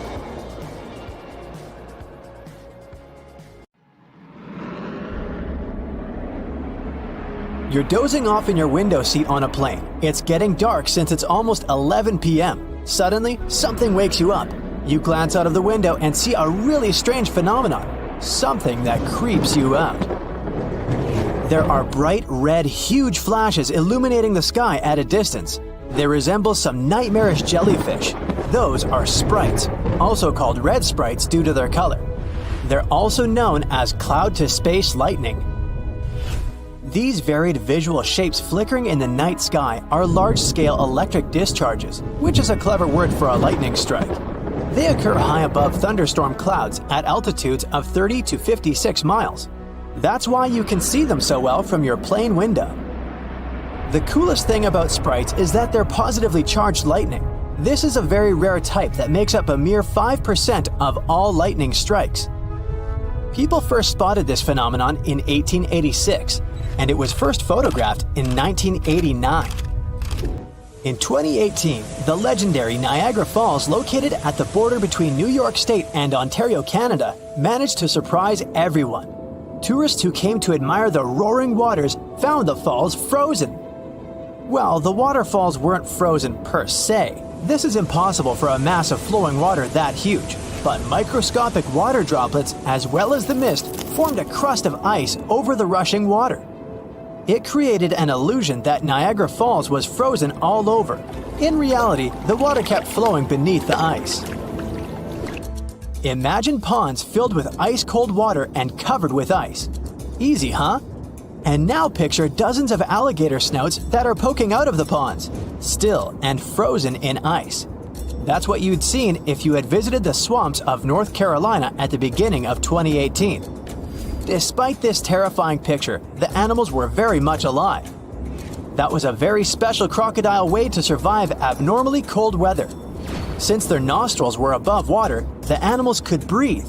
Meanwhile, their bodies were in a hibernation-like state. It allowed the animals to conserve energy and stay warm. In the winter of 2018, the inhabitants of the Sahara Desert, one of the driest and hottest places on the planet, woke up to discover a thick layer of snow covering the sand. In some places, its depth reached a staggering 15 inches. Meteorologists had an explanation for this exciting phenomenon. They said that cold pools of air combined with the precipitation of the most recent storm resulted in snowfall instead of rain. It happened in June 2009. People in some areas in Japan left their homes after a heavy downpour, only to find fish, frogs, and tadpoles everywhere. Fields, roads, lawns, and house roofs were littered with these creatures. One man even found 13 carp on and around his truck. No one knows for sure where this bizarre rain came from, but the most popular theory is that a powerful water spout picked up the animals. Then it carried them through the upper atmosphere and dropped them on the unsuspecting people below. In Australia, it sometimes rains spiders. That's because these creatures can balloon. It's a highly unusual way of traveling. A spider climbs to the very top of a tall tree or shrub, and then it spins several strands of silk, which then help the spider to be carried away by the wind. It's not easy to spot ballooning spiders, but sometimes when the weather is especially damp and unpleasant, mass ballooning occurs. Millions of spiders set off on a journey to find another place with better conditions. It may look as if it's snowing outside, but no. Those are spiders drifting down to the ground. The world's longest lightning storms happen in Venezuela and can last for 9 hours per day. The heart of the storm is over Lake Maracaibo, and the clouds tower way higher than your regular thunderstorm clouds. This natural phenomenon, also known as Catatumbo lightning, occurs during 140 to 160 nights a year and can produce up to 28 lightning strikes per minute. You've probably heard how they say that lightning doesn't strike twice in the same place. Well, Catatumbo lightning seems not to know about this rule. At least, it doesn't prevent storm clouds from gathering in the very same place year after year. Volcanic tornadoes are possibly one of the most terrifying natural phenomena. When a volcano erupts, it spews red-hot rock and ash high into the atmosphere. And solid lava pieces and hot gases travel down the volcano's slope. When this flow is moving down, some of the trapped gases begin to rise and spin at the same time. They get squeezed by the surrounding air, which makes them spin faster and faster. That's how a volcanic tornado gets born. Luckily, this phenomenon has a very short lifespan. Even though the island of Newfoundland in Canada can't be called the warmest place on Earth, it's still not that cold. But imagine having to shovel snow in front of your house just several days before your summer vacation. Well, that's exactly what happened on the island in June 2018. A cold storm that came from the coast of Newfoundland covered several regions of the islands with a 2-inch layer of snow. On top of that, the temperature broke all the records as well. During a Newfoundland summer, it's about 66 degrees on average, and 90 degrees on a very hot day. But that infamous June impressed people with only 37 degrees Fahrenheit in the morning. Brrr! Morning glory clouds are extremely rare. They look like massive tubes stretching across the sky. They can snake for more than 600 miles, sitting relatively low. Most researchers agree that these clouds appear when an updraft squeezes through the cloud. This creates the signature rolling appearance. The cool air at the back of the cloud makes it sink downward. The best but not the only place to see the morning glory is Australia's Gulf of Carpentaria. If you decide to travel there to see these clouds, choose a period from late September to early November. On March 19, 2018, the inhabitants of Alabama saw huge chunks of ice falling from the sky. It was the infamous hailstorm of Alabama which caused millions of dollars worth of damage. After the hailstorm, the place looked ruined. Broken shop windows, smashed car windshields, broken billboards, and holes in the roofs. But what made researchers really excited was a hailstone found near the town of Cullman, Alabama. This softball-sized monster was more than 5 inches across, setting a new state record. In 2012, the sky over Dorset, England, turned first ominously dark, then yellow. After that, blue gelatinous balls started to fall to the ground. A local man was walking to his garage when he spotted something unusually bright among whitish hailstones. When researchers examined this jelly rain, they found out that the balls were made of the substance used in diapers or potting soil. It's used to absorb liquid. It's still unclear whether the balls fell from the sky, or maybe the melting ice made a few already existing crystals expand in the blink of an eye. In March 2018, people in northern Nevada could see the rarest and most bizarre cloud ever, a horseshoe cloud. It sure looks bizarre and kinda scary, but meteorologists know that this interestingly shaped vortex happens when a flat cloud travels over a column of warm, rising air. This air creates the shape and adds some spin to the cloud's movements. Such clouds are very fleeting and usually last for only several minutes. Cylindrical snow donuts occur when a wind gust decides to play snowballs. It starts to roll some snow across a snowy area. If it was a real snowball, it would eventually become too heavy for the wind to move. But the center of a snow donut is hollowed out. This happens because its inner layer is too thin and gets blown away when the donut is formed. This makes it lighter than a regular snowball. That's why it also rolls further. Unfortunately, you can't just go and find snow donuts. They're rare because they appear in very precise conditions. On September 16th of 2023, without warning, the Earth began to hum. A low, strange vibration reverberated through the crust. This set off seismic alarms all across the globe. For 9 days straight, the planet was pulsing with this horrifying rhythm, and scientists had no idea what was going on. Meanwhile, the total disaster was happening in Greenland. It wasn't an earthquake. They knew that much. They could tell it by the rhythm. Since we all live on giant tectonic plates, they constantly move and slide on magma like icebergs on water. Sometimes, as they move, they can rub against each other or collide or break. In any case, all this causes an incredible release of energy that sends shockwaves through the ground. That's when we feel the ground literally shaking, and it's what we call an earthquake. These vibrations we feel are called seismic waves. Seismometers pick them up as pings or rumbles. In a typical earthquake, they create a bunch of different frequencies. It's a crazy chaotic mix of low and high frequencies, like smashing every piano key.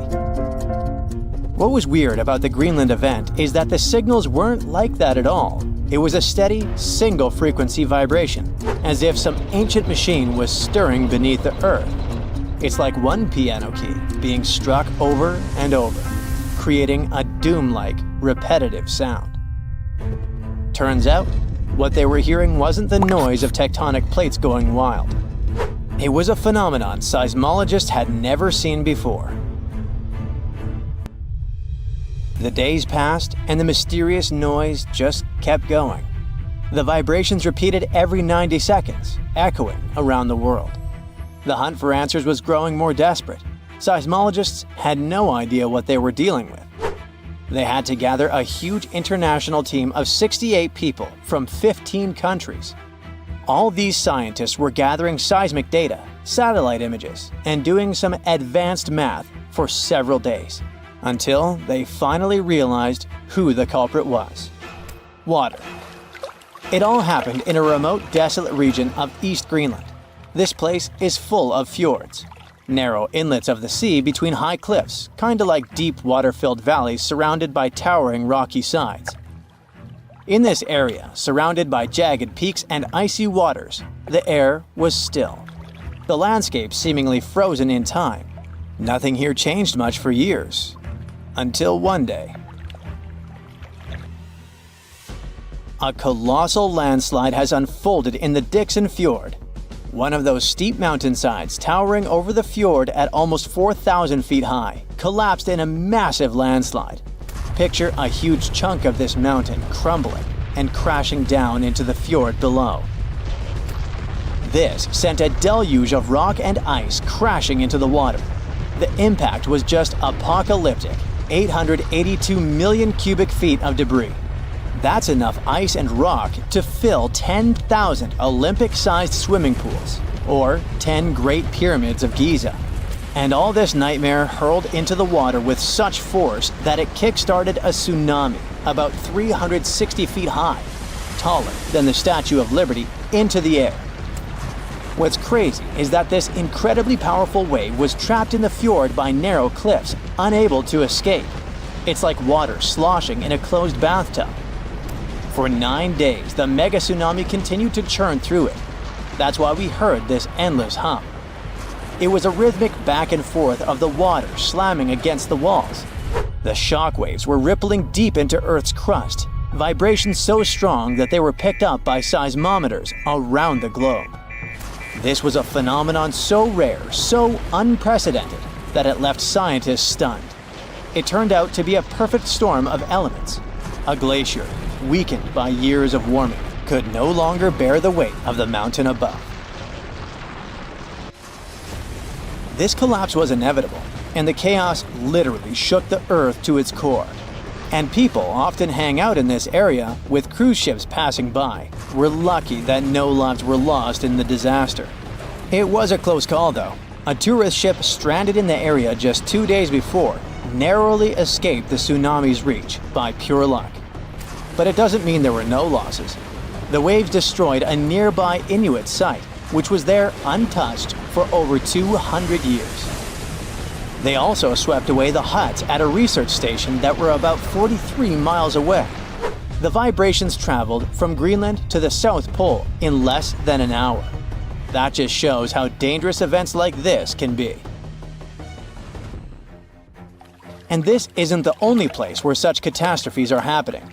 In the beautiful California community of Rancho Palos Verdes, the ground is shifting so quickly that it's tearing homes apart. The land there has always been kinda unstable. It has some unique geology. It's built on soft, clay-rich soil and sits on a geological fault line, which makes it prone to landslides. This means that this land is prone to slow, natural shifting over many years, even when no crazy weather is happening. It's been like this for decades, but usually it's slow and pretty manageable. like about a foot a year.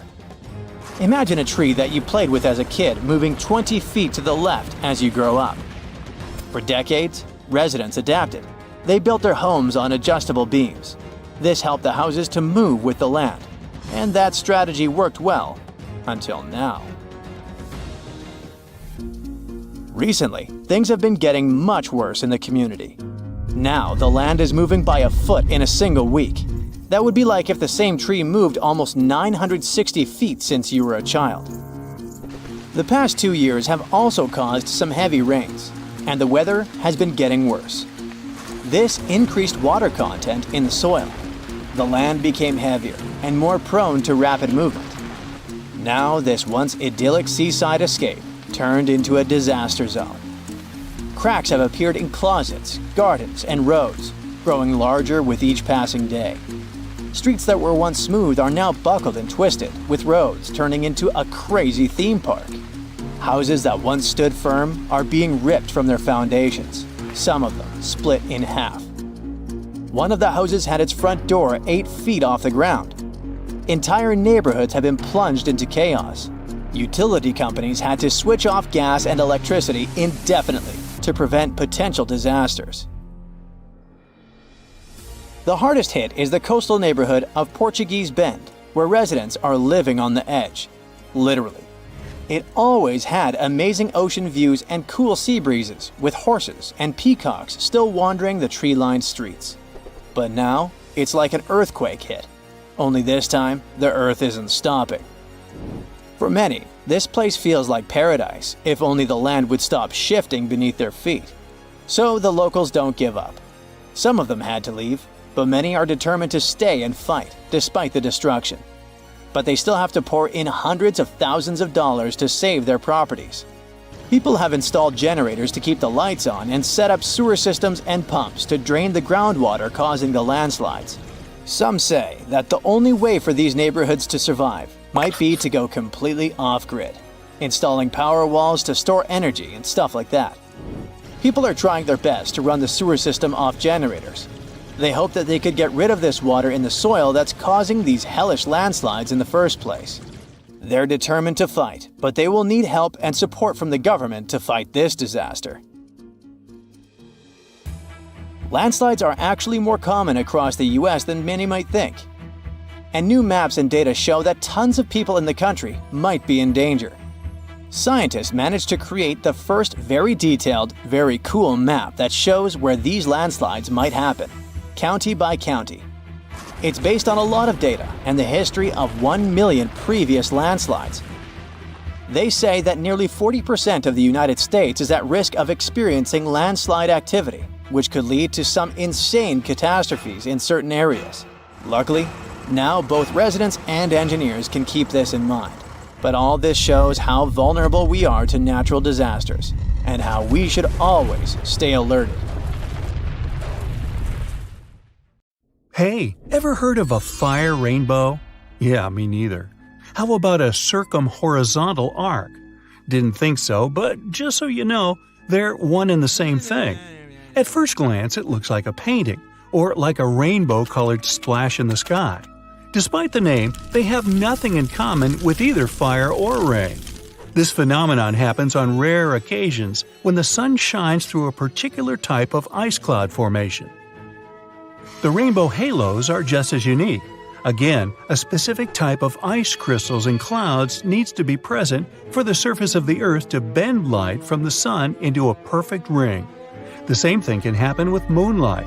The only difference will be that moon halos are usually white and sun halos can be rainbow-colored. When visiting regions with high altitudes, you may be one of the lucky people to stumble upon penitentes. They're basically naturally formed ice spikes. For them to be formed, they need a really cold and elevated environment where the air is dry. The sunlight turns ice directly into vapor rather than melting it into water. And that's why these blades of snow and ice start to pop up on the surface of the Earth. As cute as they may be, they can end up as tall as 15 feet. Now, what happens when small individual droplets of lava meet the wind? Pele's hair, basically.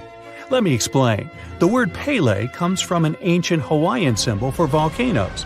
Whenever the wind picks up little drops of lava, it stretches them into hair-like strands, similar to the process of glass wire creation. These delicate strands can stretch as far as 6 feet. On rare occasions, it can rain without any clouds. But does it really? Let's look at the science behind this rare phenomenon. It's sometimes called a sun shower, just because it looks like the rain is falling straight from the sun. Let's be clear though, there is no way rain can ever come down directly from a star. Rain clouds are at a bit of a distance from that specific location. With sun rays being angled, the clouds become out of sight. Add a little wind to blow the rain in your direction and ta-da! You get sun showers. Located in Bolivia is a place called Salar de Uyuni. It's the largest salt flat in the world. It's also the home of half of the world's lithium, which is a crucial component for making batteries. But what else is so special about this place? Well, whenever the rain season comes, it turns this piece of flat land into a perfectly reflective mirror lake. What comes to your mind when you hear about the Blood Falls? A horror movie? Well, they are merely a series of waterfalls located in one of the driest regions of Antarctica. They emerge from an underground lake filled with a special kind of bacteria. These little organisms use sulfates as fuel instead of sugars, which makes them very intriguing for scientists. The water contained in this lake is so full of iron that it basically just rusts when it meets the air. Hence, the reddish color of the waterfall, which also gives it its trademark name. Okay, we all know the song, but it's not really made up. There is actually such a thing called a desert rose. It's not a plant though, but a unique form of the mineral gypsum. It develops in dry sandy places that can occasionally flood. This constant switching between a wet and dry environment lets the gypsum crystals emerge between grains of sand, trapping them and forming a rose-like shape. Ever heard of the Eye of Sahara? Scientists are still trying to figure out how it was formed. You can only see it if you fly above it, but it's basically a naturally formed dome that dates back to approximately 100 million years ago. And no, I wasn't around then. It has a rough diameter of 25 miles and consists of a bunch of concentric rings. The biggest one, or the central area, measures about 19 miles in diameter. Astronauts were some of the first people to notice it, and it's been studied ever since. In fact, even to this day, when landing in Florida, they know they're almost home when they see the Eye of Sahara. One of the most beautifully colored trees in the world is located in the Philippines and Indonesia. It's called the rainbow eucalyptus. It got its name because of its bark that switches colors and peels away as the tree ages. The bright green bark is the youngest, as it contains a substance called chlorophyll, usually found in leaves. It then switches to purple and then to the color red. And finally, it turns brown as it grows and loses the chlorophyll. Now, don't be tricked into thinking that's a whole forest. It's one single tree. And no, it's not some sort of optical illusion either. Let me explain. Underneath that soil, there is a complex network of roots that connects around 47,000 tree-like shapes you see above the ground. It's called the quaking aspen. Some of these trees are among the oldest and largest organisms in the world. Now, here's a good destination for all travelers, or maybe not so good after all. The most lightning-stricken area in the world, according to recent data released by NASA, is Lake Maracaibo in Venezuela. Out of all the days in a year, 300 of them feature thunderstorms in this location. What makes this area so unique, though, that storms happen so often? Well, it's because where cool mountain air meets the warm, moist breeze and generates electricity over the lake. The Eternal Flame Falls are located in upstate New York, near the Canadian border. In this region, there is a tiny waterfall with a big secret, a spark about 8 inches tall. Turns out there's a natural gas seep that provides fuel to the flame behind the waterfall. The waterfall provides enough coverage so that it stays lit pretty much every time. Hikers do enjoy to relight it if they see that it's been blown out. This phenomenon is actually quite common. But this one gained more popularity because it is younger than most. And it looks very good in pictures, let's be honest. I've heard of yellow sand, white sand, and even black sand here or there. But I've never heard of green beaches until now. Papacolia, also known as Green Sand Beach, is located in Hawaii and is one of the few beaches in the world that features green sand. The unique coloring comes from olivine rock that was formed when a nearby volcano erupted. Actually, in Hawaii, all the volcanoes are nearby. Move over green sands because some of the other beaches around the world can even glow at night. And it's completely natural. The culprit? A little thing called photoplankton, or microalgae as they're sometimes called. They're basically little plants that contain chlorophyll and need sunlight in order to live and grow. Most photoplankton kinds are able to float in the upper part of the ocean, where the sunlight can still reach them beneath the water. When the photoplankton gets agitated by the movement of waves and currents, they emit light, which looks like some glow during the night. These special microorganisms are found on beaches in a lot of places around the world, such as the Maldives, Puerto Rico, and the Everglades. At the base of a mountain located just outside of Afton, Wyoming, is a little river called the Intermittent Spring. There are only 3 of this kind in the whole world, but what makes this little string of water so mysterious? Well, the fact that it starts and stops every few minutes. Scientists have yet to pinpoint precisely why this happens. They speculate that it's basically just a siphon effect that happens deep within the ground that causes the river to just start and stop so often. Should you ever be interested in checking it out, be sure to do so in the late summer, as that's when the intermittent spring is most active. Do you see the irony here? You can only see the spring in the summer? Okay, I'm done. The ground shakes beneath you. The pictures rattle on the walls. You hear a rumble off in the distance. Then, boom, a deafening explosion. The shockwave blasts through the windows and sets off car alarms. You duck under the dining table for cover, but then you remember you live not far from a supervolcano in the middle of a tropical jungle. So, staying in one place isn't a good idea. The shaking finally halts. You take this chance to peek outside and see a giant cloud of smoke covering the sky. It's lunchtime, but you wouldn't know it. The sun is completely veiled and darkness falls. The power's out in the whole city. In this darkness, you see red molten lava shooting from the sky and spilling on the rim. You run outside along with dozens of your neighbors. Your priority right now? Find safe shelter and fast. You think about taking the car, but with everyone running on the road, that's a no-go. So you run on foot where the crowd is going. Supervolcanoes are in a league of their own when it comes to natural disasters. Surprisingly, it's not all about size or height. A volcano is dubbed super if it erupts more than 240 cubic miles of magma. That's more than enough to overfill Lake Erie. It must also have a history of erupting and a magnitude of 8 on the Volcanic Explosivity Index. The largest active volcano on Earth is Hawaii's Mauna Loa. It's so big, it would cover the entire state of Rhode Island plus some. And next time you see a commercial plane flying high in the sky, remember that 30,000-some-foot altitude is about as tall as Mauna Loa is from base to summit. It's technically taller than Everest when you measure it like that, yet it's not considered a supervolcano. So you're running along the dark road not knowing and barely seeing where to go. Then, all of a sudden, a massive flaming boulder smashes through the bridge in front of you. You and everyone else are now stranded on the side of the volcano, as it's getting more chaotic each second. Most of the crowd disperses, finding their own ways to safety. You remember there's a way to the other side not many people know about, but you'll have to cross a raging river through the dense jungle. You calm what's left of the crowd, and everyone follows you to your secret getaway. You finally get out of the city limits and head into the jungle.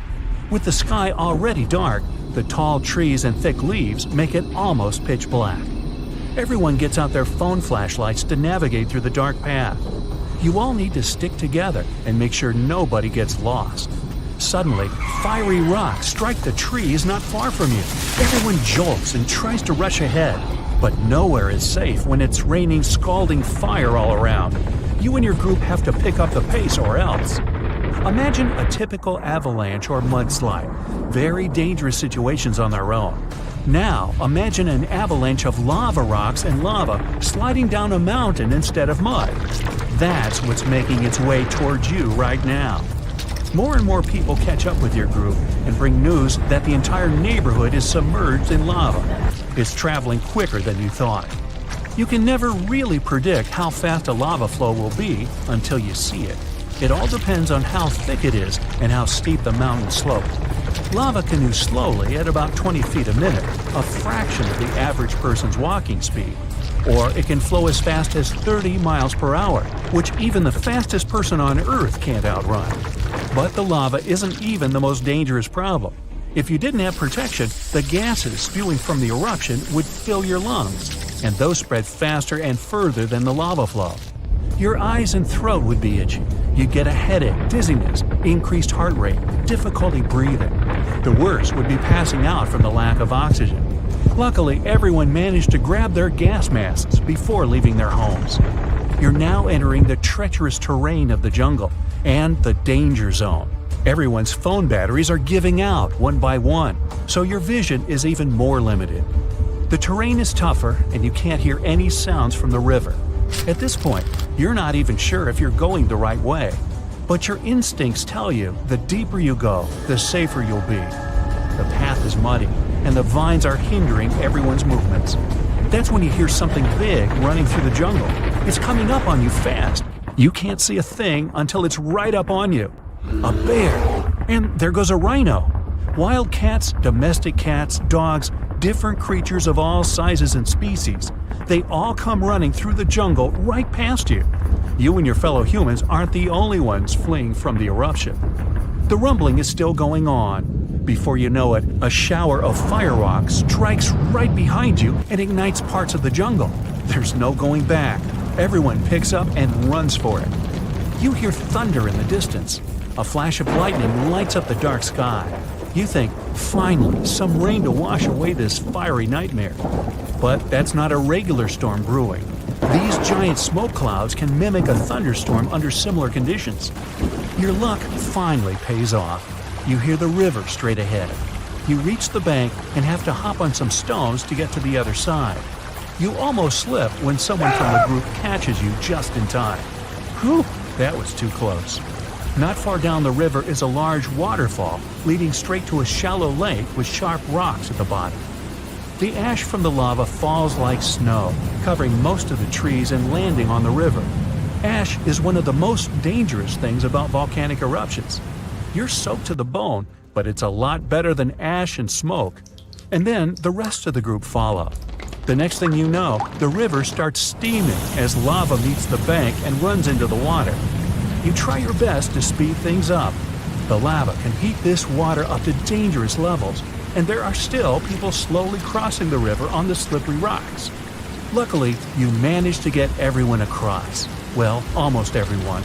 You turn around and see someone's leg got caught between two rocks. The lava continues to pour into the river.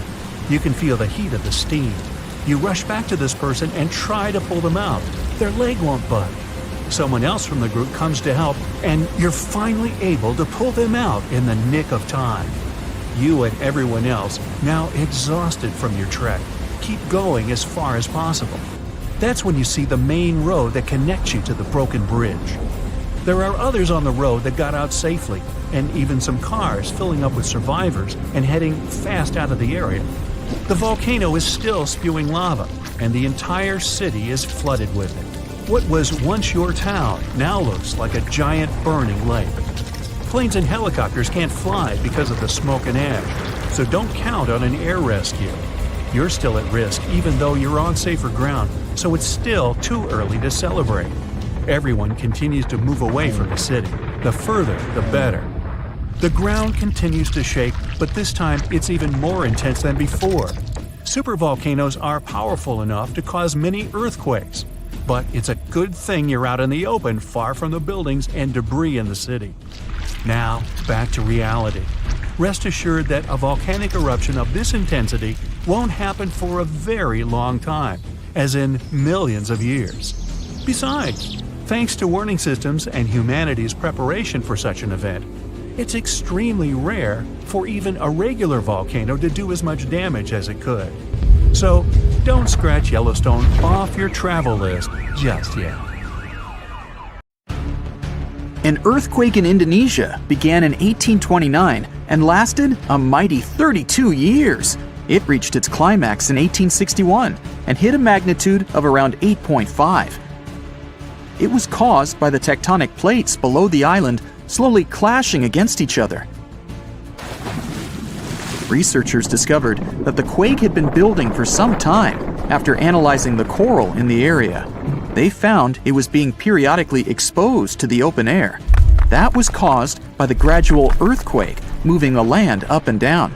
Scientists call these decades-long silent earthquakes slow slip events. A single lightning bolt can warm the air to around 54,000 degrees Fahrenheit. The heat makes the air expand quickly, creating a shock wave or boom, which we know to be thunder. There are close to 3 trillion trees on Earth. That translates to roughly around 422 trees for every person. Before humans, the number was nearer to 6 trillion. Almost 70% of the Earth's surface is covered by water, which on average is around 2.5 miles deep. 97% of Earth's volcanoes lie underwater, as well as the mid-ocean ridge, a massive mountain range that is over 40,000 miles long. Humans have mined around 190,000 tons of gold from the planet. Experts predict there is around 20% still left to be mined, but this figure is constantly changing. The world's largest active volcano is in Hawaii. Called Mauna Loa, it's over 2.5 miles above sea level. Given that most of it is underwater, the volcano's summit is a staggering 11 miles from its base. That's the same length as over 160 football fields. The highest ever recorded temperature on Earth was a sweltering 136 degrees Fahrenheit.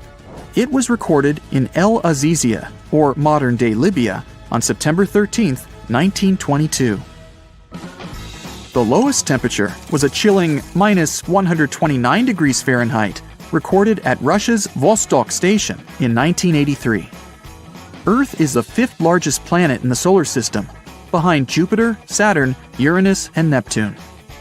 It has a circumference of roughly 25,000 miles, and it would take the average person around 8,300 hours to walk around the face of the Earth. The separation between Earth's land masses would make such a trek almost impossible, though. It takes 365.25 days for the Earth to orbit the Sun. Because our calendar years only have 365 days, we add an extra leap day every 4 years to make up for the difference. Russia is the largest country on the planet, with a total area of about 6.5 million square miles. It encompasses more than 1/8 of the Earth's inhabited land area, but still has a relatively small population given its size. Earth is the only planet with one moon. Mercury and Venus have no moons, while every other planet has 2 or more. Earth is over 4 billion years old. Scientists calculate this by looking at the planet's oldest rocks, as well as meteorites that have crash-landed. They used meteorites as they were formed at the same time as Earth, when the solar system was forming. The ground we walk on is basically recycled. The planet's rock cycle turns igneous rocks to sedimentary ones, then transforms those into metamorphic rocks, and back again. Like Earth, our moon also experiences earthquakes. They're less common and intense than the ones we have, and are caused by tidal stresses. A tidal stress is basically the relationship between the gravitational pull of the moon on the Earth and that of the Earth on the moon. Despite being the 5th largest continent, Antarctica holds 70% of the planet's fresh water and about 90% of its ice. Bangkok is the most visited city in the world, boasting 23 million visitors in 2019 alone. Paris, London, Dubai, and Singapore make up the other cities in the top 5. The lowest layer of Earth's atmosphere is called the troposphere and is the reason we have weather. Sunlight heats the planet's surface, which causes warm air to rise up to the troposphere. This air then expands and cools as the air pressure decreases and sinks down, where it is then warmed by the Earth again. Coral reefs are the largest living structures on the planet, with some even being visible from space. Coral reefs hold the most species per area of any of Earth's ecosystems, even more than rainforests. Earth got its name around 1,000 years ago, and it comes from the German word meaning the ground, but there's no evidence to show who actually named it. Of all the planets, Earth is also the only one which is not named after a Greek or Roman deity. The deepest point of the ocean is the Mariana Trench. It's a whopping 7 miles below sea level. Coastlines cover about 20% of U.S. land, but are home to more than 50% of the U.S. population. The Earth isn't actually a sphere. It's more like a squished ball that bulges at the equator. The bulge is caused by the force of the Earth spinning, which makes the north and south poles slightly flat. The Earth spins on its axis, which is basically an imaginary straight line. Earth has seasons because the axis is tilted, causing the sun's rays to hit different parts of the planet more directly, depending on the time of year. If the sun was as tall as a standard door, the Earth would be around the size of a nickel. The Earth's rate of rotation is gradually decreasing. It's happening so slowly that it would take as much as 140 million years for the length of a day to increase to 25 hours. Get equipped for any season with brand new Brightside merch. Click the link and grab your print. The biggest animal on Earth is the Antarctic blue whale. It can reach lengths of 100 feet and weigh up to 400,000 pounds, which is around the same as 33 elephants. The temperature at the center of the Earth is around the same as the surface of the Sun, at almost 10,000 degrees Fahrenheit. Earth is around 10,000 times older than humans.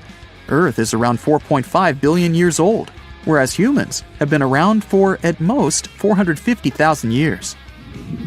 There are around 34,000 known species of fish. The actual number is way higher though, as a whopping 95% of our oceans still haven't been explored. America's Route 66 is longer than the journey to the Earth's core. The distance to the core is roughly 2,000 miles.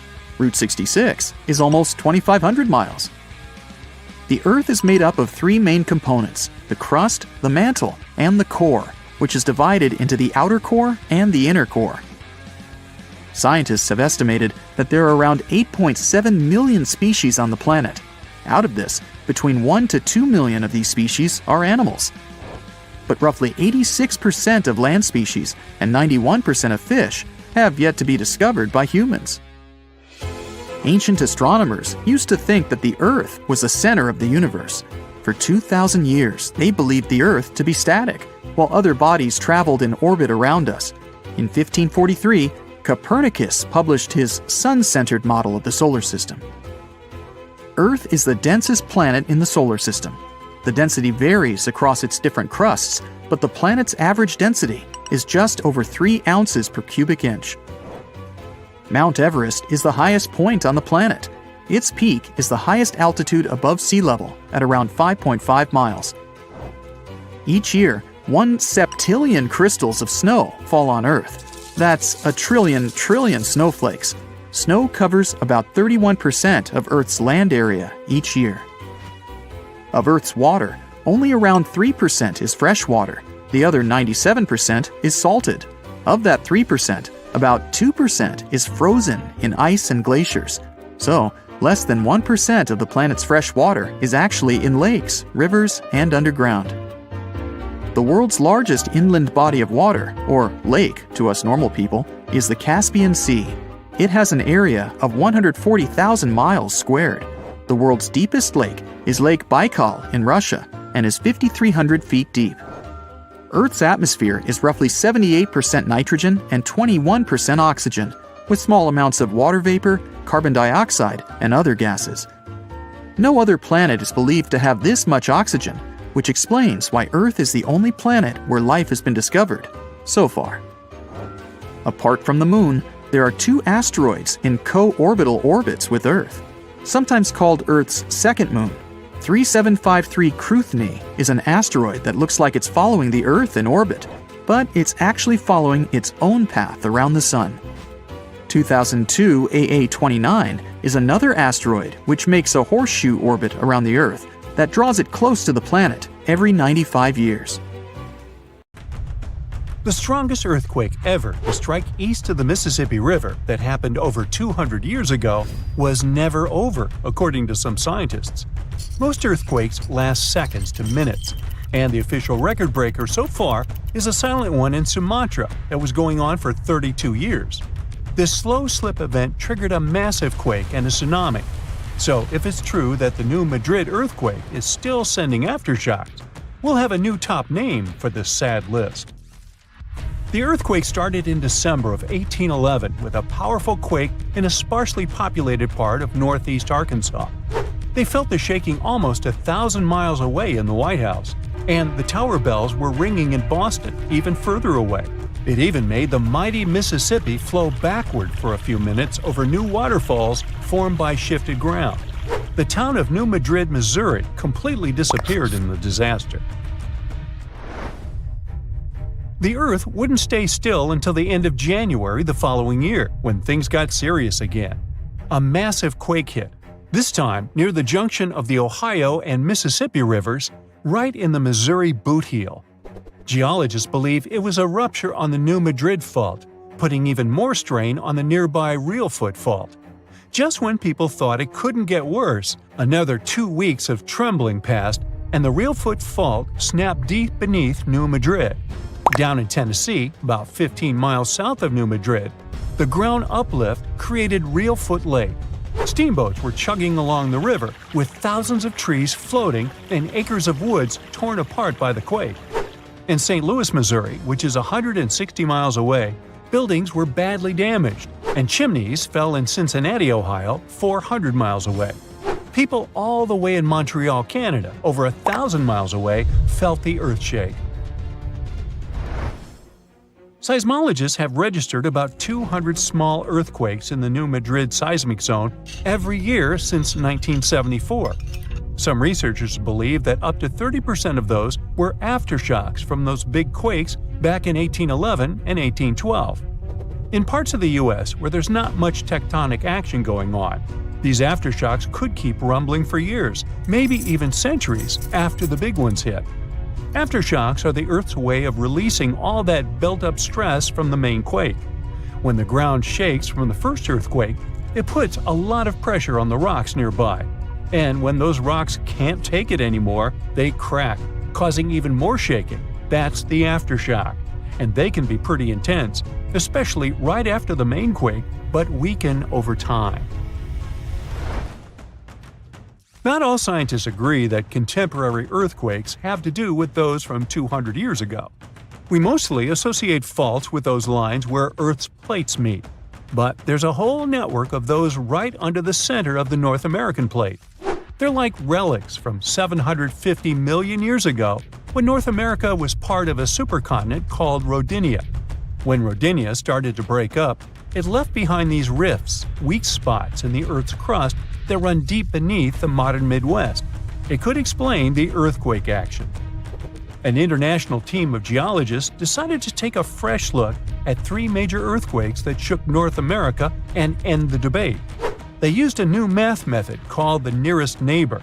It says that if earthquakes are too close in space, time, and magnitude to be independent background events, then one is assumed to have triggered the other. Depending on how you look at the numbers, somewhere between 10 to 65% of the recent quakes in the region could be aftershocks of those historic earthquakes. And a huge quake that hit Charleston, South Carolina at the end of the 19th century might explain up to 72% of the earthquakes in the area since then. But not all places are the same, so the scientific debate continues. In 1774, British explorer James Cook noticed a glow in the distance. It was the volcano of Mount Yasur in Vanuatu. This bad boy had been spewing lava and ash ever since, and it's quite likely that it's been doing that for way longer. The volcano has been sitting at alert level since October 2016. which means things are really unsettled around there. They've even marked off a 2,000-foot radius around the crater to keep people safe. There have been low to moderate outbursts, shooting out ash, gas, and steam, and some bigger blasts throwing stuff outside the crater. Satellite images have picked up on some hotspots of sulfur dioxide plumes, showing that Yasur is still cooking up a big storm down there. Stromboli, one of the volcanic islands near Sicily, officially has the Guinness World Record as the longest continuously erupting volcano. It has been putting on a fiery show for over 2,400 years straight. Ancient sailors nicknamed it the Lighthouse of the Mediterranean. Most of the time, Stromboli's just spitting out spatter, but every now and then it throws in some lava flows or shoots up some moderately high fountains. Sometimes you might even catch a glimpse of steam-driven outbursts. Over 200 million years ago, the world went through a major makeover, with not one, not two, but 4 massive volcanic eruptions changing the game. It all happened in Rensselaer, a large chunk of island that used to be a supermassive volcano stretching across what's now British Columbia and Alaska. This volcanic activity might have helped dinosaurs grow from cat-sized critters into giants we saw in Jurassic Park. It kicked off a 2-million-year rainy season. It made the whole world hot and humid, and the dinos just loved it. Researchers dug deep into sediment layers beneath an ancient lake in China to uncover these secrets. They found traces of volcanic ash and mercury, clear signs of those epic eruptions. There were carbon signatures showing huge spikes in carbon dioxide levels, making the atmosphere toasty and the rain pouring down. It all happened in 4 separate pulses, each triggered by those monstrous volcanic blasts. There's a spot in a national park not too far away from Sydney, Australia, where a fire has been raging deep underground for at least 6,000 years. They call it Burning Mountain, and it's a coal seam fire, burning its way through a layer of coal beneath the Earth's surface. Once these underground fires start, they're pretty much impossible to put out. This ball of fire is up to 30 feet wide and extremely hot, but there's no flame, it's smoldering. The fire has been creeping along at a pace of about 3 feet per year. A local farmer first spotted it in the 19th century and thought it was a volcano. The people who have lived here for ages believe this place is sacred. They've used it for cooking and crafting tools, and tell that it started from a widow's tears or the torch of a hero. But experts think it could have been a lightning strike or coal heating up like a summer barbecue from the interaction with oxygen. Some say it might have been burning since before the dinosaurs roamed the Earth. No one knows exactly how long this mountain will burn or in what direction it'll move. Right now, the coal has enough oxygen to burn for centuries or even millennia without human intervention. The fire is heating up the mountain like a giant oven, making it crack and crumble, inviting in more oxygen to feed on. Even if humans decide to take action, these coal seam fires need truckloads of water and liquid nitrogen to tame them. Several years ago, explorers noticed that the smolder was creeping close to a cliff overlooking a little river, and depending on what the coal seam decides to do next, we could see some dramatic changes here in the coming decades. There could be flames with much more heat, or the coal seam could go deep, extinguish itself, and smolder out. You step on the surface of the moon. It's unusual. You definitely feel lighter here, and it's easier to walk. You decide to check out that obsessive idea of yours, jump on Earth's natural satellite. And even despite your bulky spacesuit, you literally fly up into the air. Woohoo! Anyway, you continue your walk on the surface of the moon when you feel something strange. The ground under your feet is it shaking? It feels as if an earthquake has just started on the moon. But that's simply impossible. Or is it? Surprisingly, your gut feeling hasn't let you down this time. Moonquakes do exist. In fact, there are 4 types of moonquakes that are strong enough to be detected from a large distance. There are deep moonquakes occurring more than 430 miles below the surface. Then there are meteoroid impacts. Thermoquakes occur when the frigid lunar crust expands. It happens when the morning sun illuminates the satellite after a 2-week-long deep freeze lunar night. And there are also shallow moonquakes. They're the only ones that are similar to earthquakes on our planet. Shallow moonquakes happen 12 to 19 miles below the surface, and they're the most powerful and dangerous. Between 1972 and 1977, the Apollo seismic network recorded 28 such moonquakes, and some of them measured more than 5 on the Richter scale. On Earth, such an earthquake is strong enough to crack plaster and move heavy furniture. Plus, shallow moonquakes are very long-lasting in compared to earthquakes. Once they get going, they can continue for up to 10 minutes. As for the average earthquake, it typically continues for 10 to 30 seconds. Scientists are still not sure what causes shallow moonquakes, and even where exactly they occur. One of the theories is that moonquakes happen at the rims of large, relatively young craters that probably slump from time to time. Interestingly, the Moon and Earth aren't the only places where earthquakes occur. No, scientists have recorded quakes, tremors, vibrations, and shakes in other regions of our solar system too. Let's take Mercury, for example. A few years ago, scientists discovered that this planet was shrinking, and that's why it seems to be so tectonically active. Or Venus. This world is a tectonic puzzle for experts. At the moment, Venus has no tectonic plates, and it might have never had them. But its surface has folds and faults and looks as if it could have tectonic plates. On the other hand, these features might have appeared because of other processes, for example, volcanic activity. But even though we haven't observed any Venus quakes, scientists believe they could detect them since their vibration seems to ripple through the thick atmosphere of the planet. Now, Mars. We know for sure that this planet is seismically active. NASA's lander placed a seismometer on the surface of the red planet, and in 2019, it managed to measure its first Mars quake. After that, the lander continued to record quakes, but they were so weak that if they happened on our planet, they'd be completely covered by the background noise of Earth's oceans. But a space body doesn't have to be a full-fledged planet to have active tectonics. Let's take Pluto. This dwarf planet is geologically active at the moment.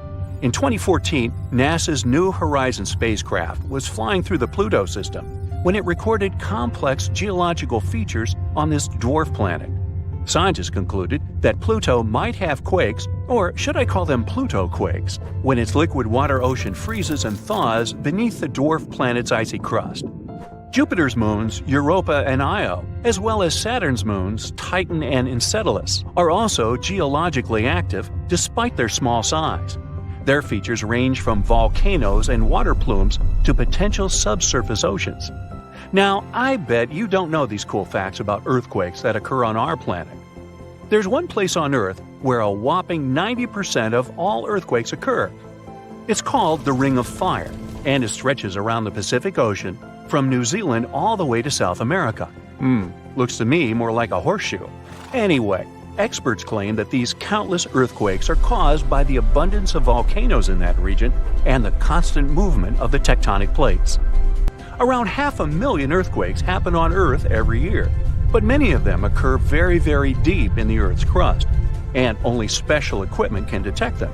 We feel around 20% of earthquakes, and only 100 of them can cause damage. The largest recorded earthquake occurred in Chile in May 1960. It was a magnitude 9.5 on the Richter scale. It was truly devastating.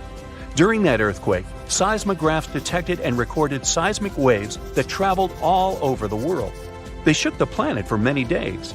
As for the most powerful earthquake that occurred in the U.S., it was 9.2 and happened in Alaska. By the way, Alaska, along with California, is the most earthquake-prone state in the U.S. and one of the most seismically active regions in the world. A magnitude 7 earthquake occurs there almost every year. A mega-earthquake can actually shorten the length of a day for the entire planet. NASA claims that really large earthquakes can shift our planet's axis and, thus, change the duration of a day. Now, of course, you won't notice it since this change is measured in microseconds, and 1 microsecond is 1/1,000,000th of a second. Scientists think that the 9.1 Sumatra earthquake, which occurred in 2004, shortened the day by 6.8 microseconds. Now, not even the best specialists can predict an earthquake. That's mostly because the mechanisms that trigger earthquakes are extremely deep underground. But these days, people have learned how to figure out a more precise time frame of when an earthquake might occur. Earthquakes can be triggered by volcanic eruptions or, let's say, meteor impacts, but most of them are caused by the movements of our planet's tectonic plates. Earth's surface consists of 15 to 20 constantly moving tectonic plates. Pressure increases when they shift, and this can make the crust of our planet break. San Francisco is moving toward Los Angeles right at this moment. The speed of its movement is about 2 inches per year. That's as fast as your fingernails grow. It's happening because the two sides of the San Andreas Fault, which is the continental fault extending 750 miles through California, are slipping past each other. So, in several million years, Los Angeles and San Francisco will be neighbors. Lakes, ponds, and canals become slightly warmer and start to stink before an earthquake. It happens because gases get released when tectonic plates shift. Most animals feel these signs and change their behavior. For example, scientists noted toads completely disappearing before an earthquake in Italy in 2009. But as soon as the natural disaster was over, they returned. Even after an earthquake is over, you might still see water sloshing around in your swimming pool. There's no need to worry. This is a phenomenon called a seiche. The water can keep sloshing around for hours after the earthquake is over. For example, the pool at the University of Arizona lost some water from a seiche caused by an earthquake in Mexico that occurred 1,200 miles away.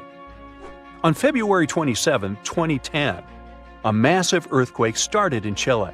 It measured 8.8 on the Richter scale. As a result, Earth's crust in that region was ripped so dramatically that a city called Concepcion moved 10 feet to the west. Another earthquake resulted in the tallest mountain in the world, Everest, shrinking by 1 inch. It happened in 2015 when a magnitude 7.5 earthquake caused several Himalayan mountains to decrease in size. The Japanese used to believe that earthquakes were caused by namazu, a giant catfish that lives submerged in the mud under the Japanese islands. The fish would thrash about, causing seismic activity. As for the ancient Greeks, they were sure that a powerful sea deity, Poseidon, produced earthquakes by hitting his trident against the earth when he was angry. According to Hindu mythology, 8 elephants hold Earth in place. They are, in turn, balanced on the back of a ginormous turtle, standing on the coils of an even larger snake. And every time any of these animals moves, an earthquake occurs. You rub your eyes, trying to make sense of everything. Perfect circular holes in the bottom of the ocean floor off the coast of Big Sur in California. You have no idea how this happened, even though you're a marine biologist who's been practicing it for years. You go through some of the old records and find out that these holes have been around since the 90s. In 1999, a ship-mounted sonar conducted a survey and found 5,200 of these pockmarks, or large holes over 500 square miles, on the ocean floor. They look like moon craters underwater. You contact your team and get the robot ready to go down and explore the scene and bring back a few samples. You and the team drive to the coast and hop on the boat. You're sitting inside controlling the robot with a joystick. Your teammate sets the robot in the water and drives it down. Everything seems normal near the surface, but as the robot goes lower, the pockmarks start appearing. A bunch of boats swift past you, making you lose your balance and focus. The robot turns on the flashlight so you can see better. But as it goes lower, the resolution is less crisp.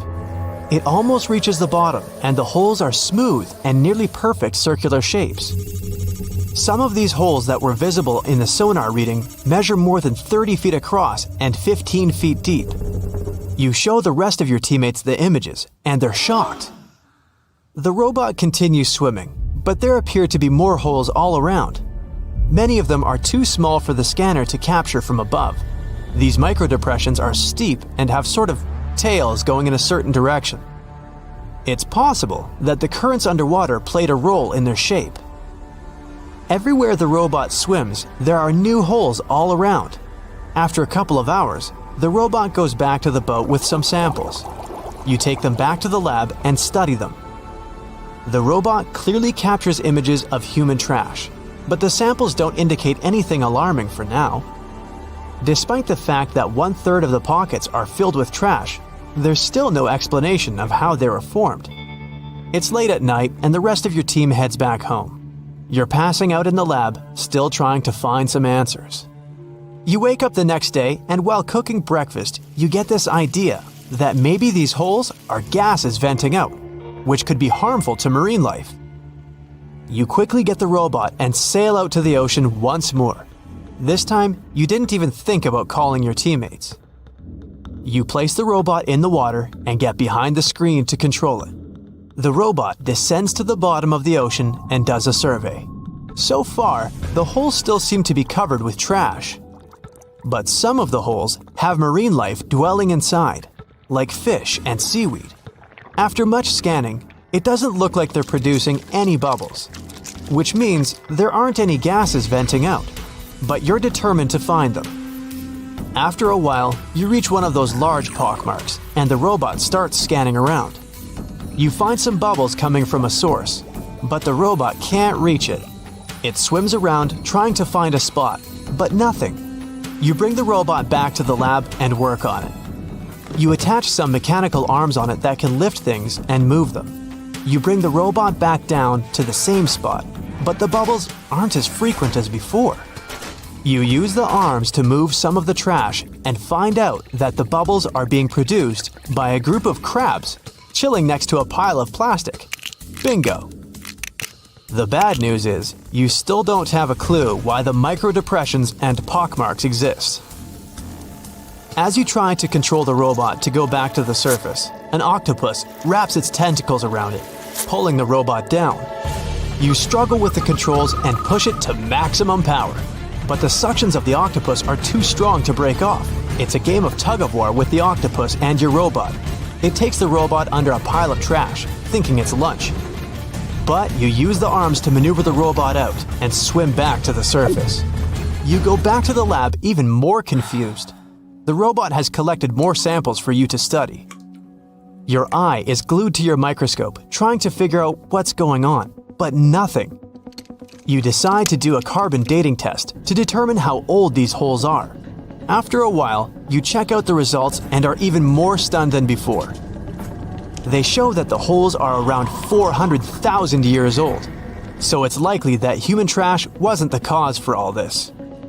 You pull many all-nighters trying to figure out the truth. You gather your team once more and hold a small press conference about this. You claim that this may be something we should be extremely worried about, but you still can't tell them more than what you know. With all the brain work put together, you find out that the large pockmarks haven't changed or been active for more than 50,000 years. The newer holes were most likely created by human trash settling in the bottom of the ocean floor. The marine life gathered some of this trash like plastics and discarded fishing gear and created homes for themselves. This is why around 4,500 of the holes are newer and have trash in them. But it still doesn't answer why the holes appeared in the first place. You're back to square one. The only way to see what's really going on is to clear up the trash from underwater and study them. The story makes headlines in the local community and catches the attention of a cleanup crew.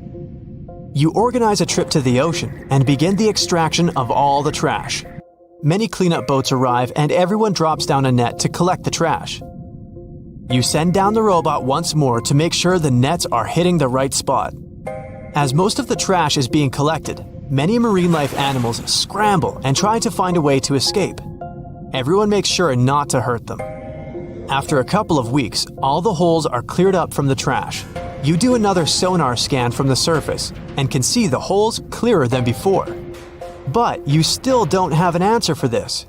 You do some more research trying to see if any other holes appeared around the world. On the other side of the country is a mysterious blue hole off of Florida's Gulf Coast. You catch the nearest flight to Florida and make an appointment with the scientists in charge of the expedition. Blue holes are underwater sinkholes that open below the seabed. Just like on the surface, the underwater world also has sinkholes. This one is called the Green Banana and is 150 feet below. and the hole is 435 feet deep. You dive with some special gear with the rest of the team to a barren ocean floor, and the hole is right there in front of you, looking like an oasis in the desert. You and the rest of the scientists are surprised by the diverse marine life dwelling within. Some sea turtles swim past you, and even sharks. These ones don't harm humans. Halfway through, you reach a narrow path, which makes it difficult for humans to pass through. But everyone is careful. There are corals, sponges, mollusks around the corner. You collect some samples and go back to the lab. Blue holes in general are richer in nutrients than barren lands and host plenty of unique marine life. They're quite common and don't pose any sort of threat to anyone. After making the connections, you don't think the holes off the coast of California have anything to do with blue holes. The mystery goes on. Is the Big Apple getting a little too heavy for its own good? A recent study revealed that New York City is sinking. And get this, it's all because of those towering skyscrapers. Apparently, the whole event is called subsidence, which is when the Earth's surface settles bit by bit, or suddenly sinks. Soft sediments shifting and the weight of the city itself are the culprits behind this sinking sensation. Now, don't get too alarmed. The study found that New York is sinking at a rate of 0.04 to 0.07 inches per year. Sure, that doesn't sound like much, but there are parts of the city that are sinking even faster than that. This sinking situation could cause some trouble for the city, especially since it's already pretty low-lying and home to over 8 million people.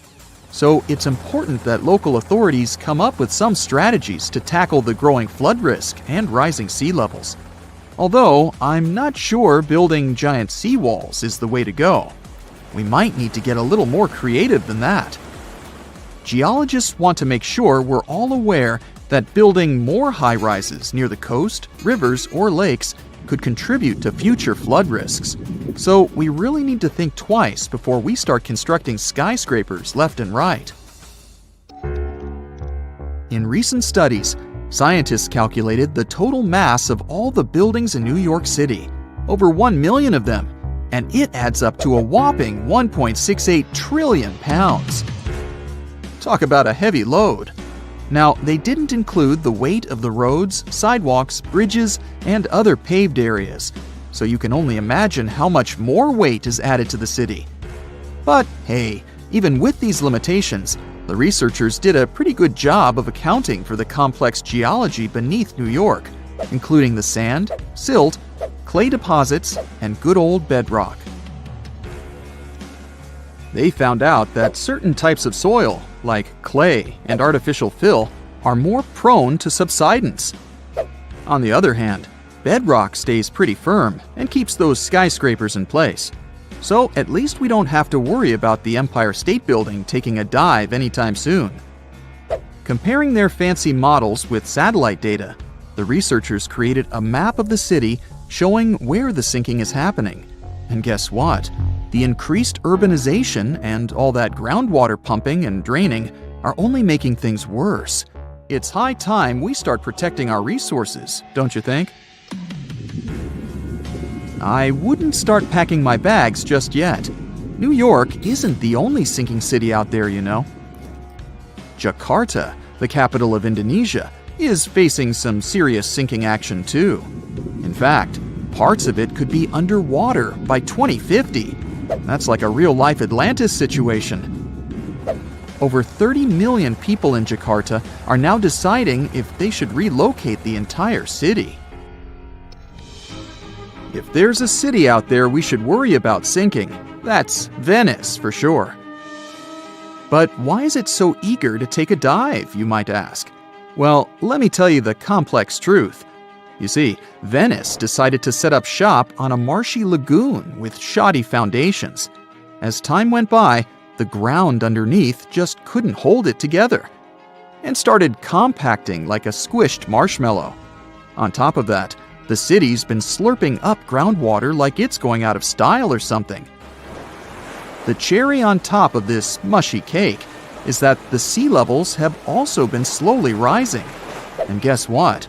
Those sneaky plate tectonics are having a laugh by shoving the Adriatic plate under the Apennine Mountains, giving Venice an extra push downward.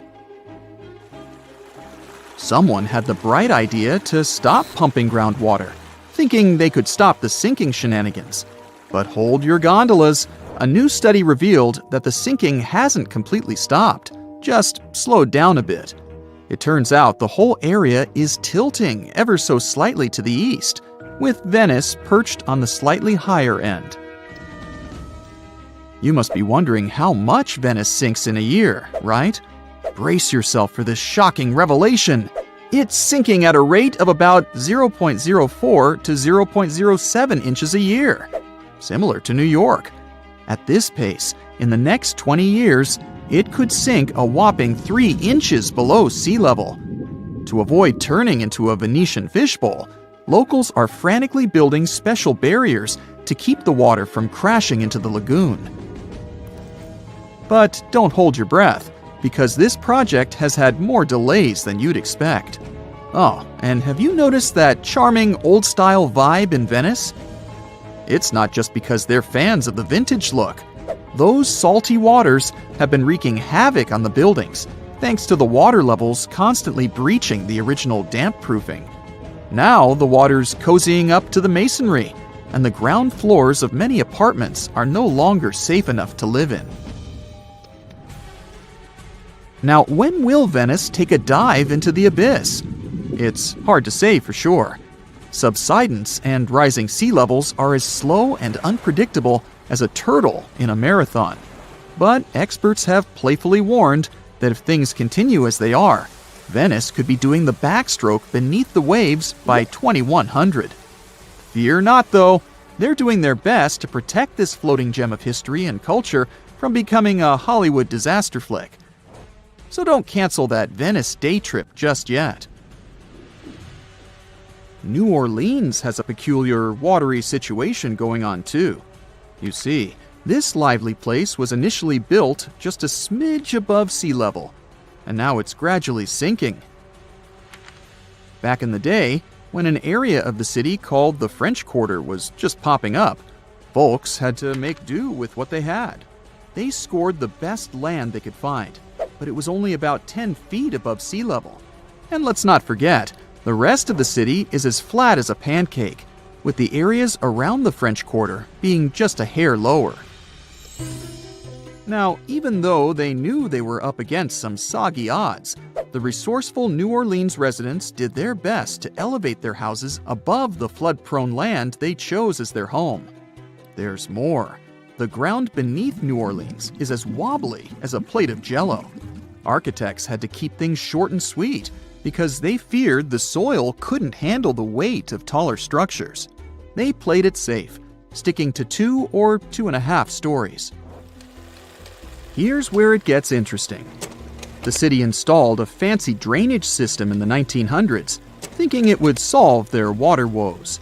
And while it did help with the marshes and all, it inadvertently sucked the life out of the soil.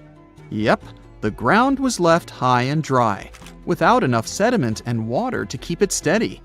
As a result, those former marshes sank as if they were in a quicksand competition. By the 1930s, things got even more topsy-turvy. 1/3 of the city was below sea level, and by the time Hurricane Katrina made its grand entrance, that number skyrocketed to around 50%. Oh, and here's the icing on the cake. Sea levels decided to join the party, rising faster than a helium balloon. So now, not only is New Orleans sinking, but the surrounding area is also at various degrees below sea level. So what can we do about all these sinking cities? Well, for instance, we could manage our water consumption a bit better. We can't just keep sucking groundwater out of the earth like there's no tomorrow. We've got to find new ways to quench our urban centers' thirst. Think about it. We could purify surface waters, or even turn salty seawater into a sweet solution. Of course, we'll need a boatload of energy to make it all work. Speaking of great urban water management, let me tell you about a town in Denmark called Nye. These guys have got it all figured out.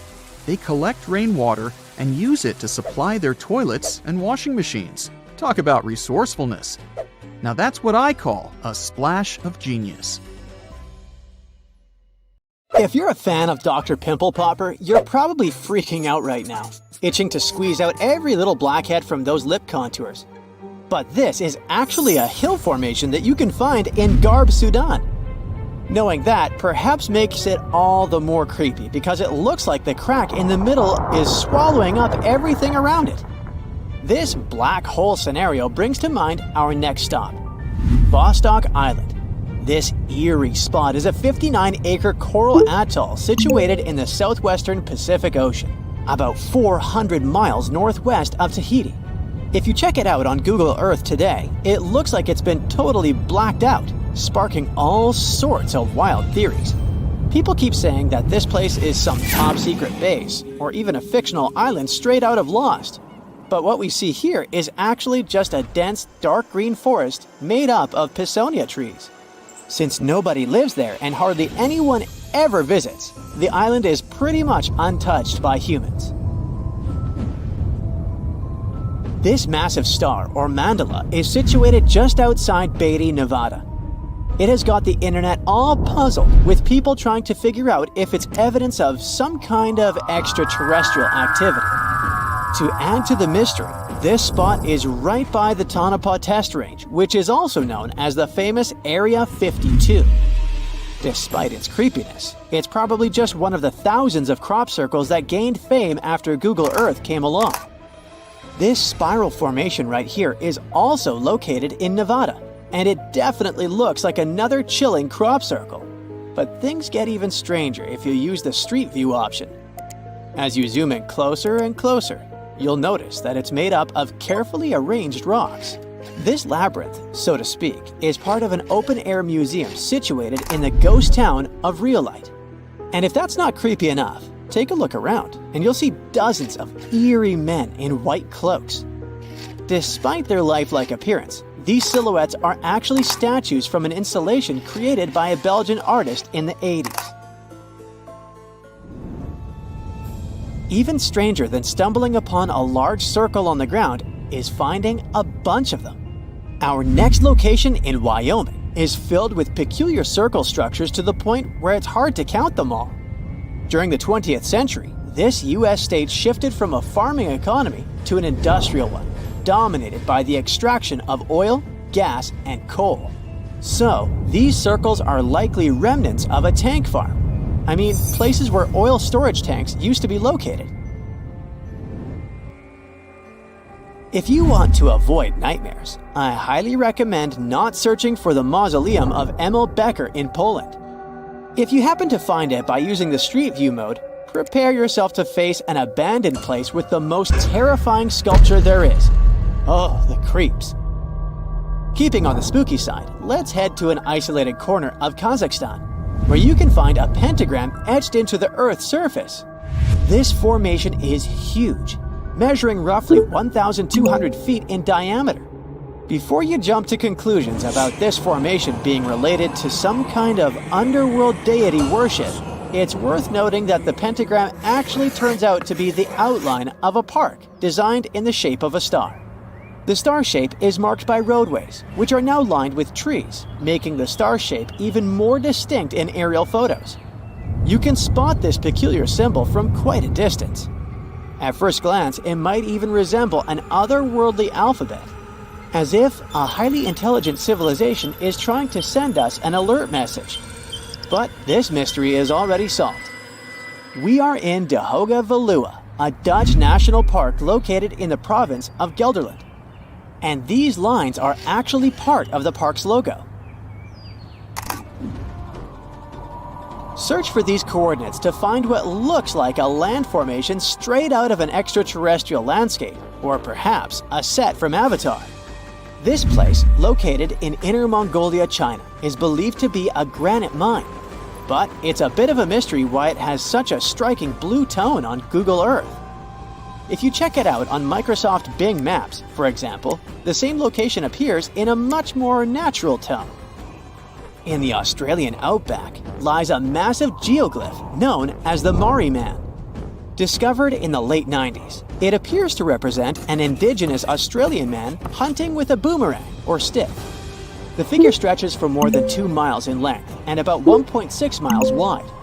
It has deep furrows carved into the ground, which adds to the complexity of its formation and origin.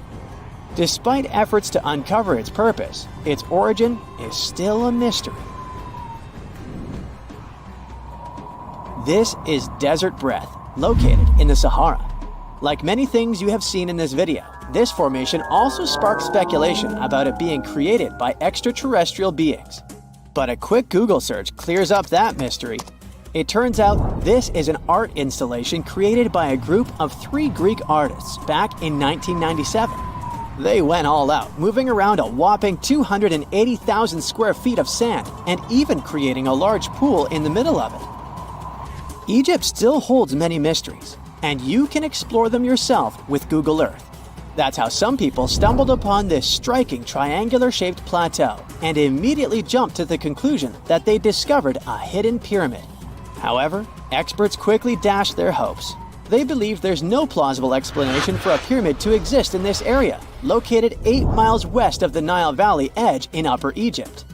This discovery is likely nothing more than a hill that has suffered the effects of erosion, combined with a heavy dose of wishful thinking.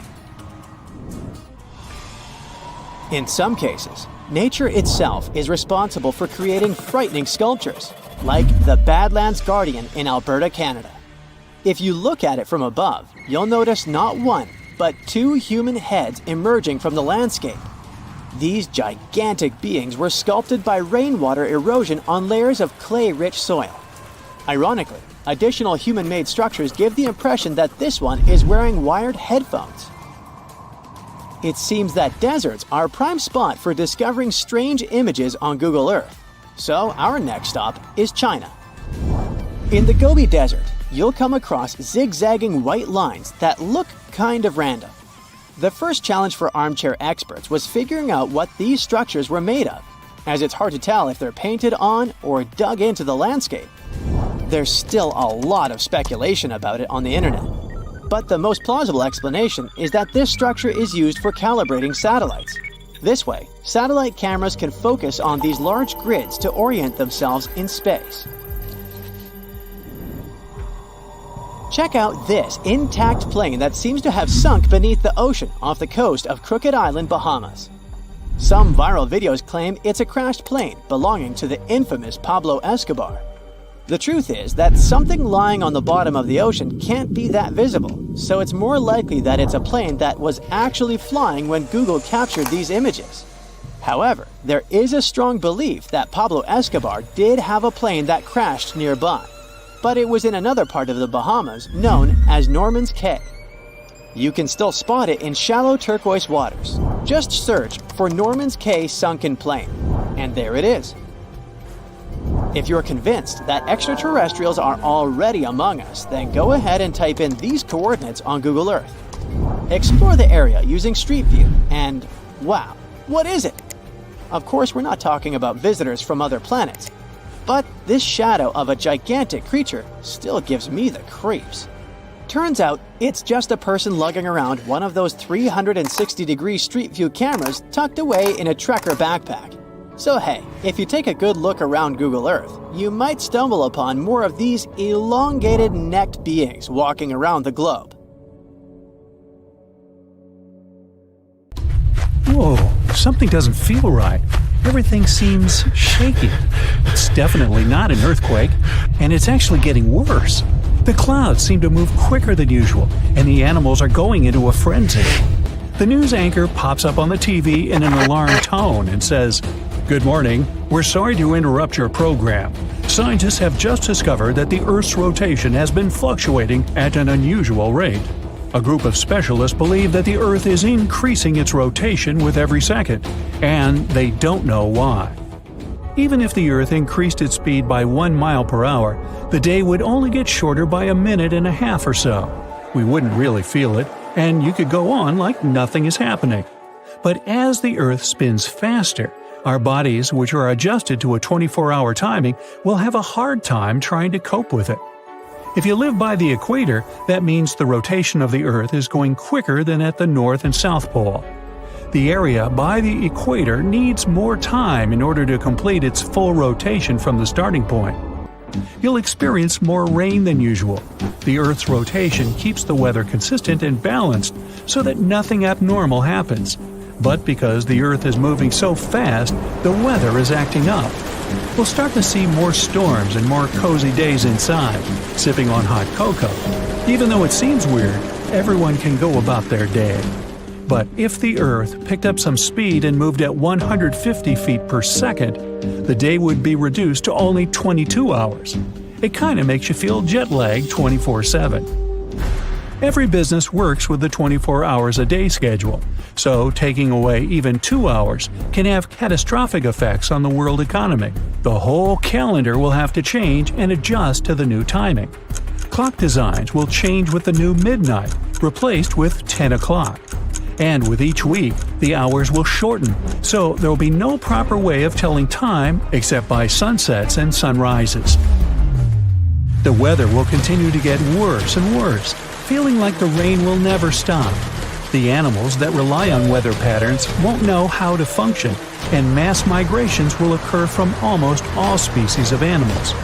Flocks of birds will be flying everywhere and reach places they normally won't go to, affecting the whole food chain and ecology. Woods, jungles, and other places where animals roam are kept in proper balance when unaffected by humans. If it constantly rains in certain areas, then floods will force animals to move to other territories and compete with the predators in the area. If the Earth picked up speed every day, then standing on a scale in the Arctic would tell you weigh 180 pounds. But around the equator, you might weigh about 179 pounds. That's because of the extra force opposing gravity in that area. With the Earth spinning faster, all airlines around the world stop, since the radar systems have gone haywire and the weather is too dangerous to fly. Everyone has to get around by car. Satellites are positioned in such a way that it's crucial they remain where they are in order to bounce signals to us. Because of what's happening, Wi-Fi and TV signals can't go through. Communications around the world will end up short and slow. And eventually, we'll have a total communication blackout. Ships will cease to operate, and global trading will collapse, adding extra damage to the already failing world economy. Winds will get stronger and faster than usual, which means temperatures will change. Storms, like hurricanes, will be stronger than ever and have more energy for destruction. And still, at 100 miles per hour, the equator will now be swallowed up in the water. The Amazon basin and small islands will now completely submerge in water by around 50 feet. Most of the plant life will be endangered, especially by the equator. With woods threatened by floods, more animal environments will be in jeopardy. The trees and plants won't survive so much flooding. If the Earth rotated so fast that the hours would now be reduced to 15, then we'd probably feel like we're always on a jet plane going through turbulence. It would be impossible to sleep if the Earth kept picking up speed every second of the day. So days would be around 7 hours long as well as nights. The whole world would be flooded, except for the highest points and the tallest mountains. If that happens, humans will most likely end up there clinging to the last remaining clear patches of land. Most of the animal life will be extinct as well. And as the Earth is spinning faster and faster, the crust will lose its durability, allowing more frequent and stronger earthquakes to happen. Volcanoes will erupt all over, even if they're submerged in water. It'll go on like this for quite a while. Many major natural disasters like earthquakes, tsunamis, volcanoes, and even melting ice sheets have sped up the speed of the Earth by milliseconds. So, with the Earth's continuing speed increasing, these natural disasters will make the planet go even faster. Even if it's just for milliseconds, it's enough to have major consequences. The Earth is now spinning at 1,000 miles per hour. And as you're sitting with the rest of the survivors, you feel yourself levitating slightly. You'll see tiny pebbles and rocks floating inches from the ground. The clouds above you are passing like shooting stars. The air is thick with moisture, since water is rising to the top, forming thick clouds ready to pour. But since gravity is weaker, some of the rain is suspended in the air. Many small objects will be floating around as if you were in space. The days and nights won't be longer than a few hours. At this point, the whole world will be flooded, and the crust will be 80% gone. If it goes on any longer, there won't be any living things around, probably except for microscopic creatures that can withstand extreme and harsh conditions. The Earth would need to spin at approximately 17,600 miles per hour to cancel out the gravity for things to start floating around. At this point, all the water in the ocean will rise and look like reverse rain. The large mountain rocks will separate from the bedrock and levitate above the ground, looking like little planets in space. The Earth is now spinning 17 times faster than usual, which makes one full rotation around its axis only 84 minutes instead of 24 hours. If you manage to stay that long, then you'll literally see the days and nights go by in an instant. You'll also be floating aimlessly in the sky, bumping into rocks and other surfaces. You won't recognize anything anymore. The Earth's crust is ripping apart, exposing the magma underneath. So landing on the ground isn't an option. You'll see outer space as you go higher and higher. You won't know how fast you're going, but all you know is that you're probably the only human left in this spinning world. The Earth will eventually spin so fast that the rest of the layers will start to peel off, exposing the Earth's interior. It'll start to squeeze itself from the core until it becomes similar to a pancake. Nothing can survive at this point. So much heat will be produced from the core that the planet will heat up like a microwave. All the water will disappear, and it'll look like a red dot in the solar system. And once it starts to approach the speed of light, time will freeze. The rocks and floating elements won't move and will eventually be distorted. And with enough effort, the Earth will eventually turn into a black hole. Of course, nothing like this will ever happen. According to scientists, Earth will most likely slow down in rotation. Ever since the Moon came into the picture, the Earth has been slowing down by around 4 miles per hour every 10 million years or so. That's because of the Moon's gravitational pull on our little blue planet. It'll most likely go on that way. So hey, what's your hurry? Electronic satellites suddenly go out of control. There are voltage surges across the globe. In some places, there's a complete blackout. Scientists have little data on this incredible solar behavior, so we're still unable to accurately predict how or when exactly the next geomagnetic storm will happen. One such event took place back in July 2012, but thankfully it missed us. Not by far, though, by a mere 9 days. Just to give you a glimpse of what nearly happened, I need to explain some astronomical basics. A solar storm is a series of effects we feel here on Earth after certain events occur on the Sun. Our star is nothing more than a huge ball of molten gases that are constantly moving around, so these events happen more often than you'd think. For a solar storm to begin, our Sun needs to emit bursts of energy. They're in the form of solar flares and coronal mass ejections. These two phenomena send electrical charges and waves of magnetic fields toward the Earth at an astonishing speed of about 3 million miles per hour. When these solar storms reach our planet, we can see northern lights display in locations close to the Arctic Circle. But they can also mess up satellites or other types of electronic communications.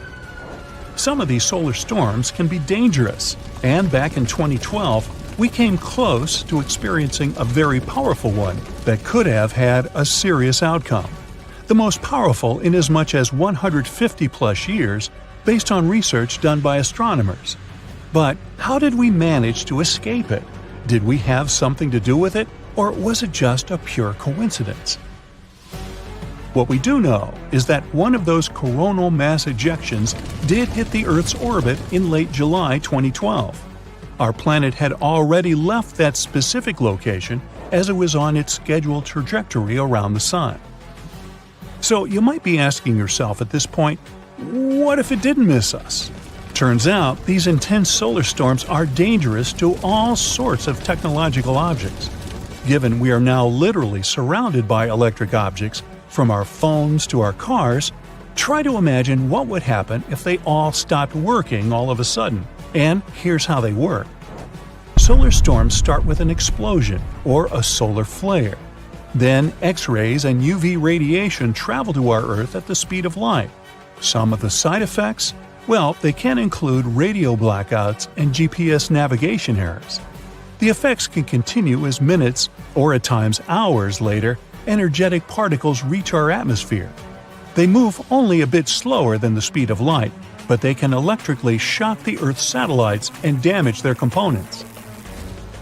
Lastly, about a day later, clouds of magnetized plasma reach us as well. They can cause huge power blackouts, more or less paralyzing everything with an electrical plug. We might not even be able to flush our toilets, since most water supplies in cities use electric pumps these days. The effects of these geomagnetic storms would be different around the world, though. Solar storms are curious by themselves, but why do they affect some locations on Earth more than others? Based on recent research, geology has a lot to do with it. But I need to take you back a bit to paint you the bigger picture.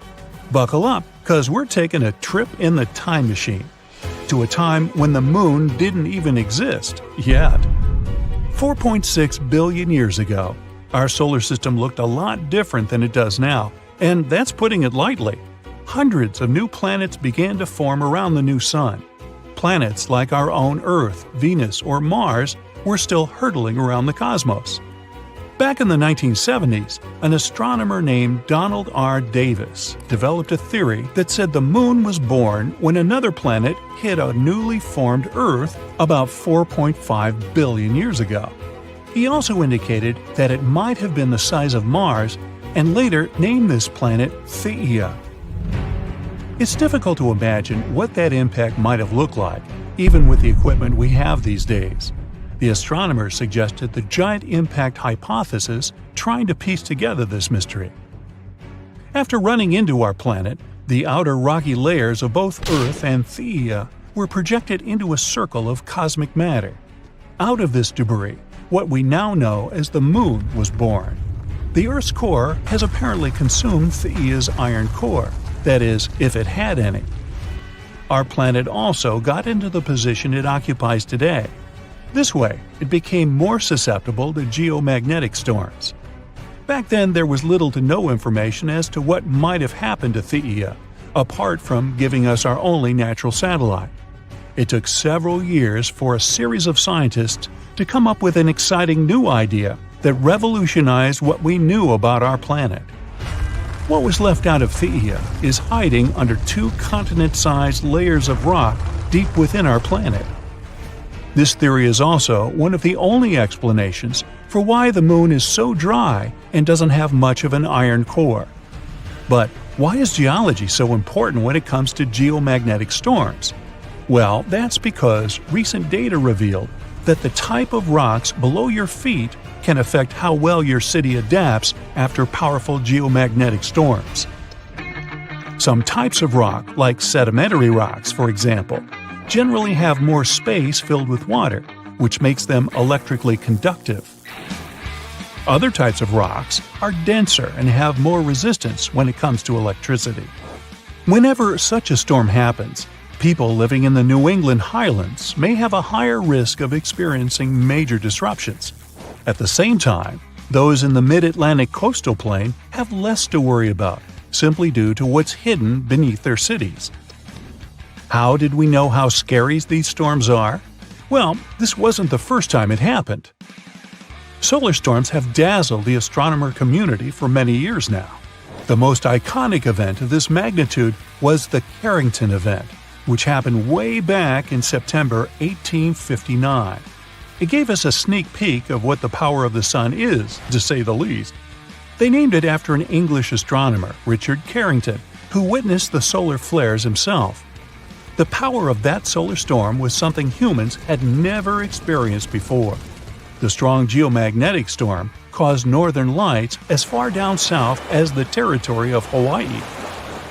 On the morning of September 1, 1859, Richard Carrington made his way into his private observatory, located outside of London. He opened the observatory dome to have a complete view of the sky and directed his telescope to the location of the sun. He saw a bunch of huge dark spots that gleamed on the surface of our star. Shortly enough, Carrington noticed two enigmatic areas, intensely bright and full of white light bursting out from the sunspots. They disappeared 5 minutes later, but the effects carried on all across the Earth's surface. At first, later in the night, telegraph communications all around the world started to malfunction. Flashes of light started to burst from telegraph machines, disturbing the operators and even setting papers on fire. Brightly colored auroras started to appear in the nighttime skies all over the world, making confused birds chirp at night. Some people even began their daily activities, since they mistakenly thought the day had already begun. These days, our planet is laced with a mega information web, so the impact of such a solar storm would be even messier. Back in the 1800s, the telegraph system was just starting out, but this Victorian internet was an important way of sending news and private messages. Even in the United States, telegraph operators had noticed local interruptions because of thunderstorms and northern lights before. But the Carrington event and its effects were something they had never seen before. A lot of telegraph lines in North America became useless. One telegraph manager based in Pittsburgh even recalled that the currents flowing through the wires were so strong their platinum contacts were in danger of melting. Another example was that of a telegraph operator located in Washington, D.C., named Frederick W. Royce, who was hurt as his forehead touched a ground wire. Samples taken from the Earth's icy locations tell us that the Carrington effect was twice as big as any other solar storm experienced in the last 500 years. It's very difficult to imagine what the impact of a storm of that magnitude might be today. But based on a 2008 report drafted by the National Academy of Sciences, it might cost us between $1 trillion and $2 trillion in damages. There are things we can do individually to help reduce the amount of damage, though, like buying a generator or installing a backup energy supply. This can be either a solar panel or a wind turbine. More so, we can equip our houses with surge protectors that connect to our electrical panels and can save us from lightning and other power surges. The simplest solution of them all? Just unplug all the devices you're not using at any particular moment. If they aren't connected to a power source, they can't be affected by any surges. Our planet has known terrible floods, powerful tornadoes, destructive hurricanes. Those dangerous natural disasters are familiar to us. Just picture this. Winds howling through the atmosphere at about 500 miles per hour, and they can stick around for weeks. These insane winds have the potential to damage the ozone layer, making our Earth a hostile place for life. It's not some wild Netflix dystopia. These are real-life hypercanes. A hypercane is a hypothetical extreme tropical cyclone the likes of which we've never known. To kick off a cyclone, the sea surface temps have to hit around 122 degrees Fahrenheit, basically hot enough to sear a rare steak. It's tough to imagine, especially since that's nearly 22 degrees hotter than the highest ocean temperature ever recorded. Yep, the hottest ocean water ever was recorded in Kuwait in July 2020. What could cause such a serious increase in temperature? A powerful comet or asteroid impact, an eruption of a supervolcano, or a large underwater eruption. There's even a theory that a series of hypercanes could have sped up the demise of non-avian dinos after the infamous asteroid impact. An important difference between a hypercane and any present-day hurricane is that a hypercane would rise as far as the upper stratosphere. That's up to 25 to 35 miles over the surface of our planet. Meanwhile, present-day hurricanes only go as high as the lower stratosphere, up to 6 miles above Earth. It would make a dramatic, catastrophic difference, but we'll talk more about it later. Hypercanes could gust to 600 miles per hour. For comparison, the most powerful recorded tropical cyclone in terms of maximum sustained winds was Hurricane Patricia. At its peak, it reached a speed of 215 miles per hour. This speed pales in comparison with that of a hypercane. Can you imagine how much destruction such a natural disaster could cause? Should they ever form, hypercanes will also have an enormous lifespan. They could rage for a couple of weeks, if not more. Extremely low pressure inside hypercanes would support massive storm systems the size of North America. At the same time, hypercanes could be as small as 15 miles across. Such relatively tiny formations would lose their strength in no time after wandering into colder waters. On the other hand, the waters after a hypercane could hypothetically remain hot for weeks, hot enough for more hypercanes to form. Since a hypercane would reach far up into the stratosphere, there would be a real chance it could damage Earth's ozone layer. And it would have devastating consequences for life on our planet. The ozone layer absorbs some of the harmful radiation from the sun, preventing it from reaching the planet's surface. Let's just hope to never see a hypercane in our lifetime. Another potential disaster that could seriously harm Earth could be the activity of our very own sun. I mean a massive solar flare. Few natural disasters can wreak as much global havoc. A solar flare wouldn't destroy buildings like a tsunami or earthquake. It wouldn't end lives in the same way an asteroid or a supervolcano would. But if the worst comes to the worst, it would destroy the entire electronic infrastructure of our planet. Recovering from the consequences of this catastrophe would cost trillions of dollars. An incredibly powerful solar flare could cause loads of infrastructures to fail, including communication, medicine, banking systems, and transportation. Earth would be left without electricity for a long time, and people wouldn't be able to reboot the already broken power grids. Water supply systems would be out of order. There would be no food in supermarkets. In 1859, people in different parts of the world woke up in the middle of the night because it was so light outside, they thought it was already morning. The skies were illuminated with colorful auroras. They showed up even in the regions where no one had seen them before, like the Bahamas, Hawaii, or Jamaica. Telegraphs got electrically charged, even though they were disconnected. Fires started in many regions. In other words, the consequences were already catastrophic, even when technology barely existed. Imagine the avalanche of problems a solar flare could trigger today. Then there are gamma-ray bursts. You can't come across this kind of radiation in your everyday life. A gamma-ray burst occurs when two neutron stars collide when a massive star collapses. Gamma rays could turn into a serious danger to our home planet. If a gamma-ray burst happened close to Earth, it would likely rip our ozone layer away. And you already know how crucial this layer is. Plus, gamma rays could create ground ozone. This kind of ozone could seep into the ocean since it's water-soluble, and that would lead to a mass extinction of marine life and plants. According to some theories, if a gamma-ray burst occurred within around 200 light-years away from Earth and its jets were pointed directly at us, our planet would be vaporized.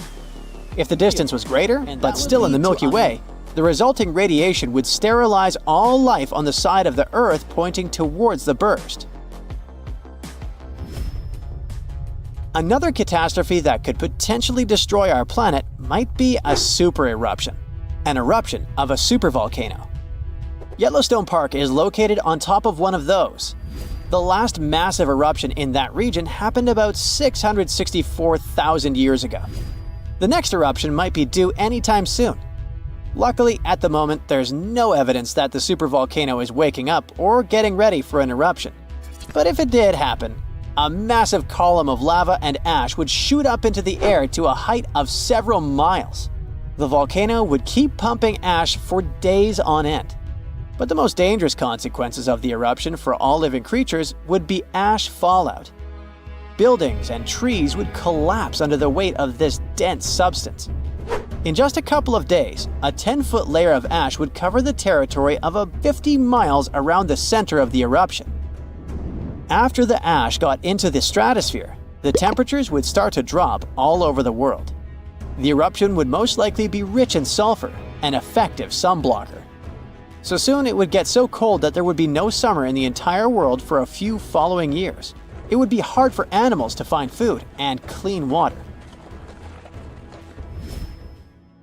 Earth could also encounter a wandering black hole, a region in space where gravity is so powerful that not even light can escape its clutches. At the moment, the nearest to us black hole is around 1,500 light-years away. Seems like there's nothing to worry about. Well, until you find out about wandering black holes. Now things definitely get creepier. If such a black hole entered the solar system, Earth would be doomed. Recently, for the first time ever, astronomers have found a solitary wandering black hole in our home galaxy.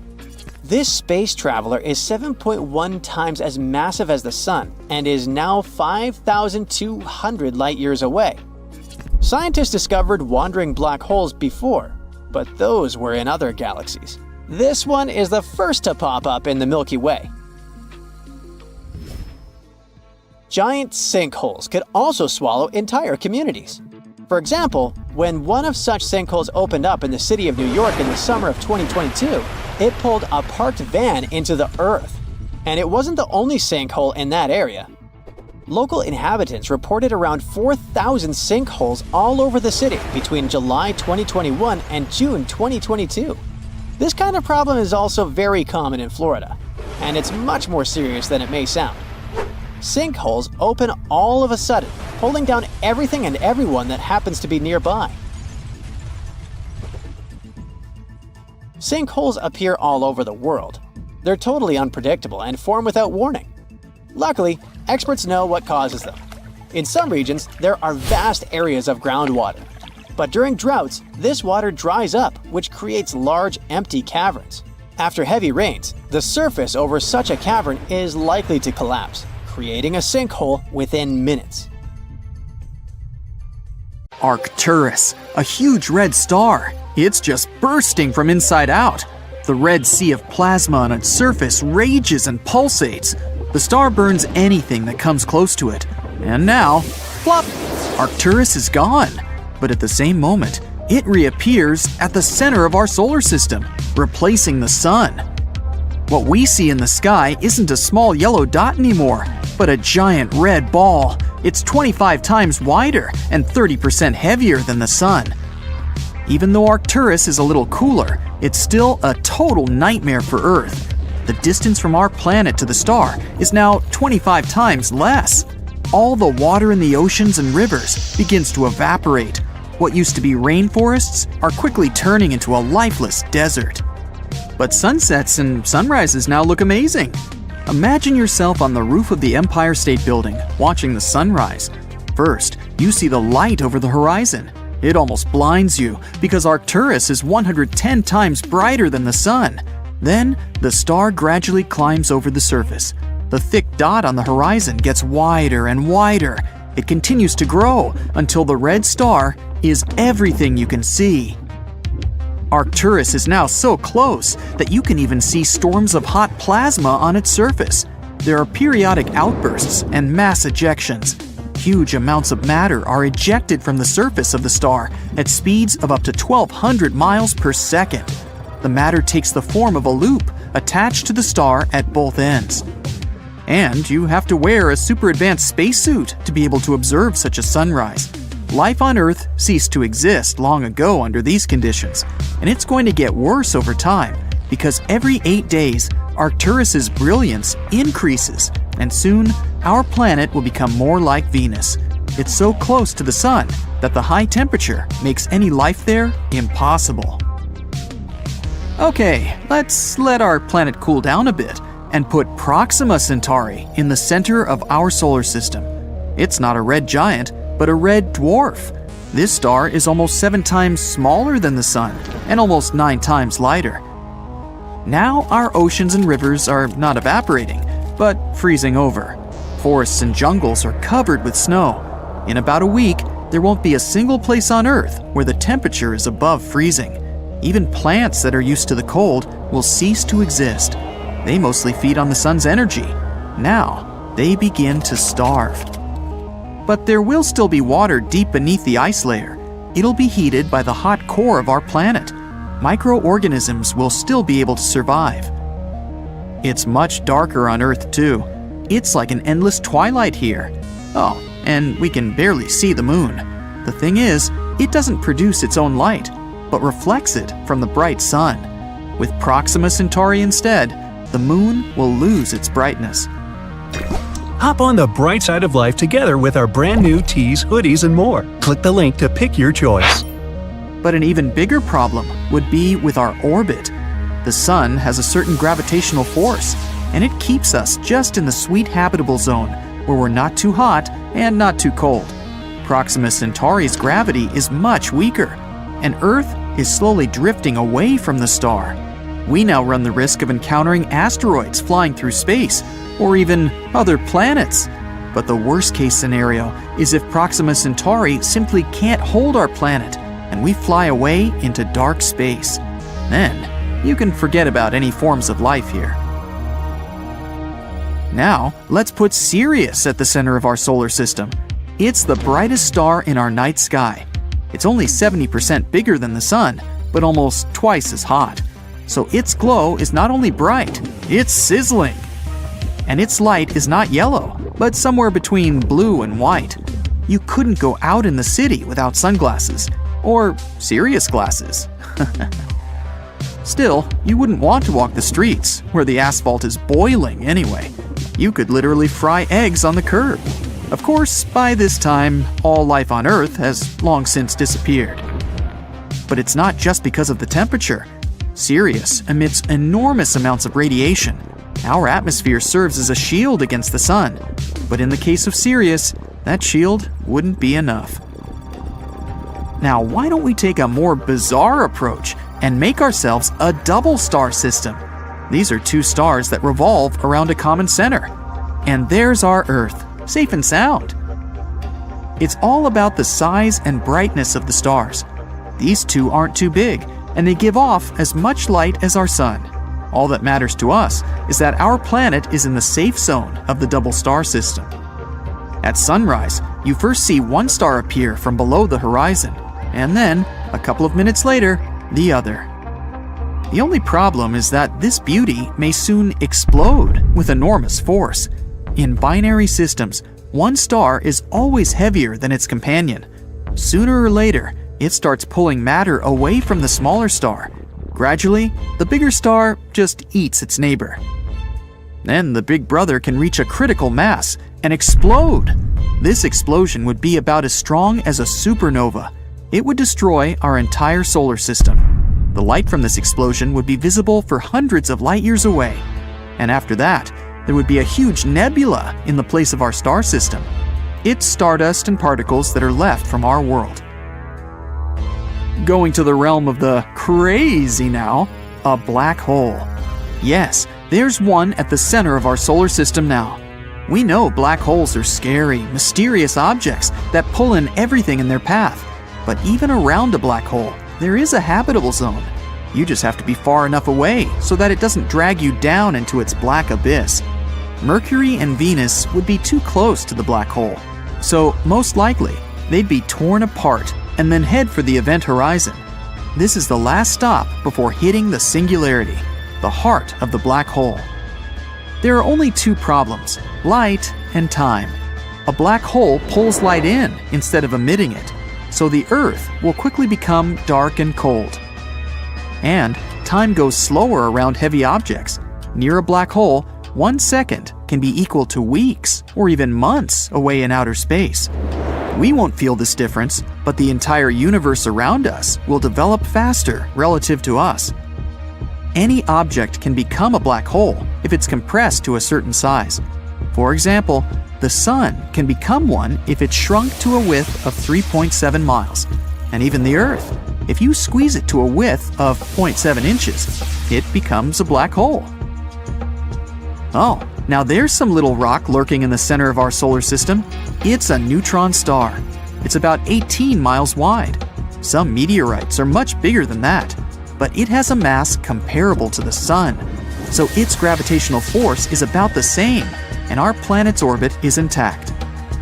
But the problem is that neutron stars emit next to no visible light, so it's now permanent night on Earth. Still, it gets very hot here.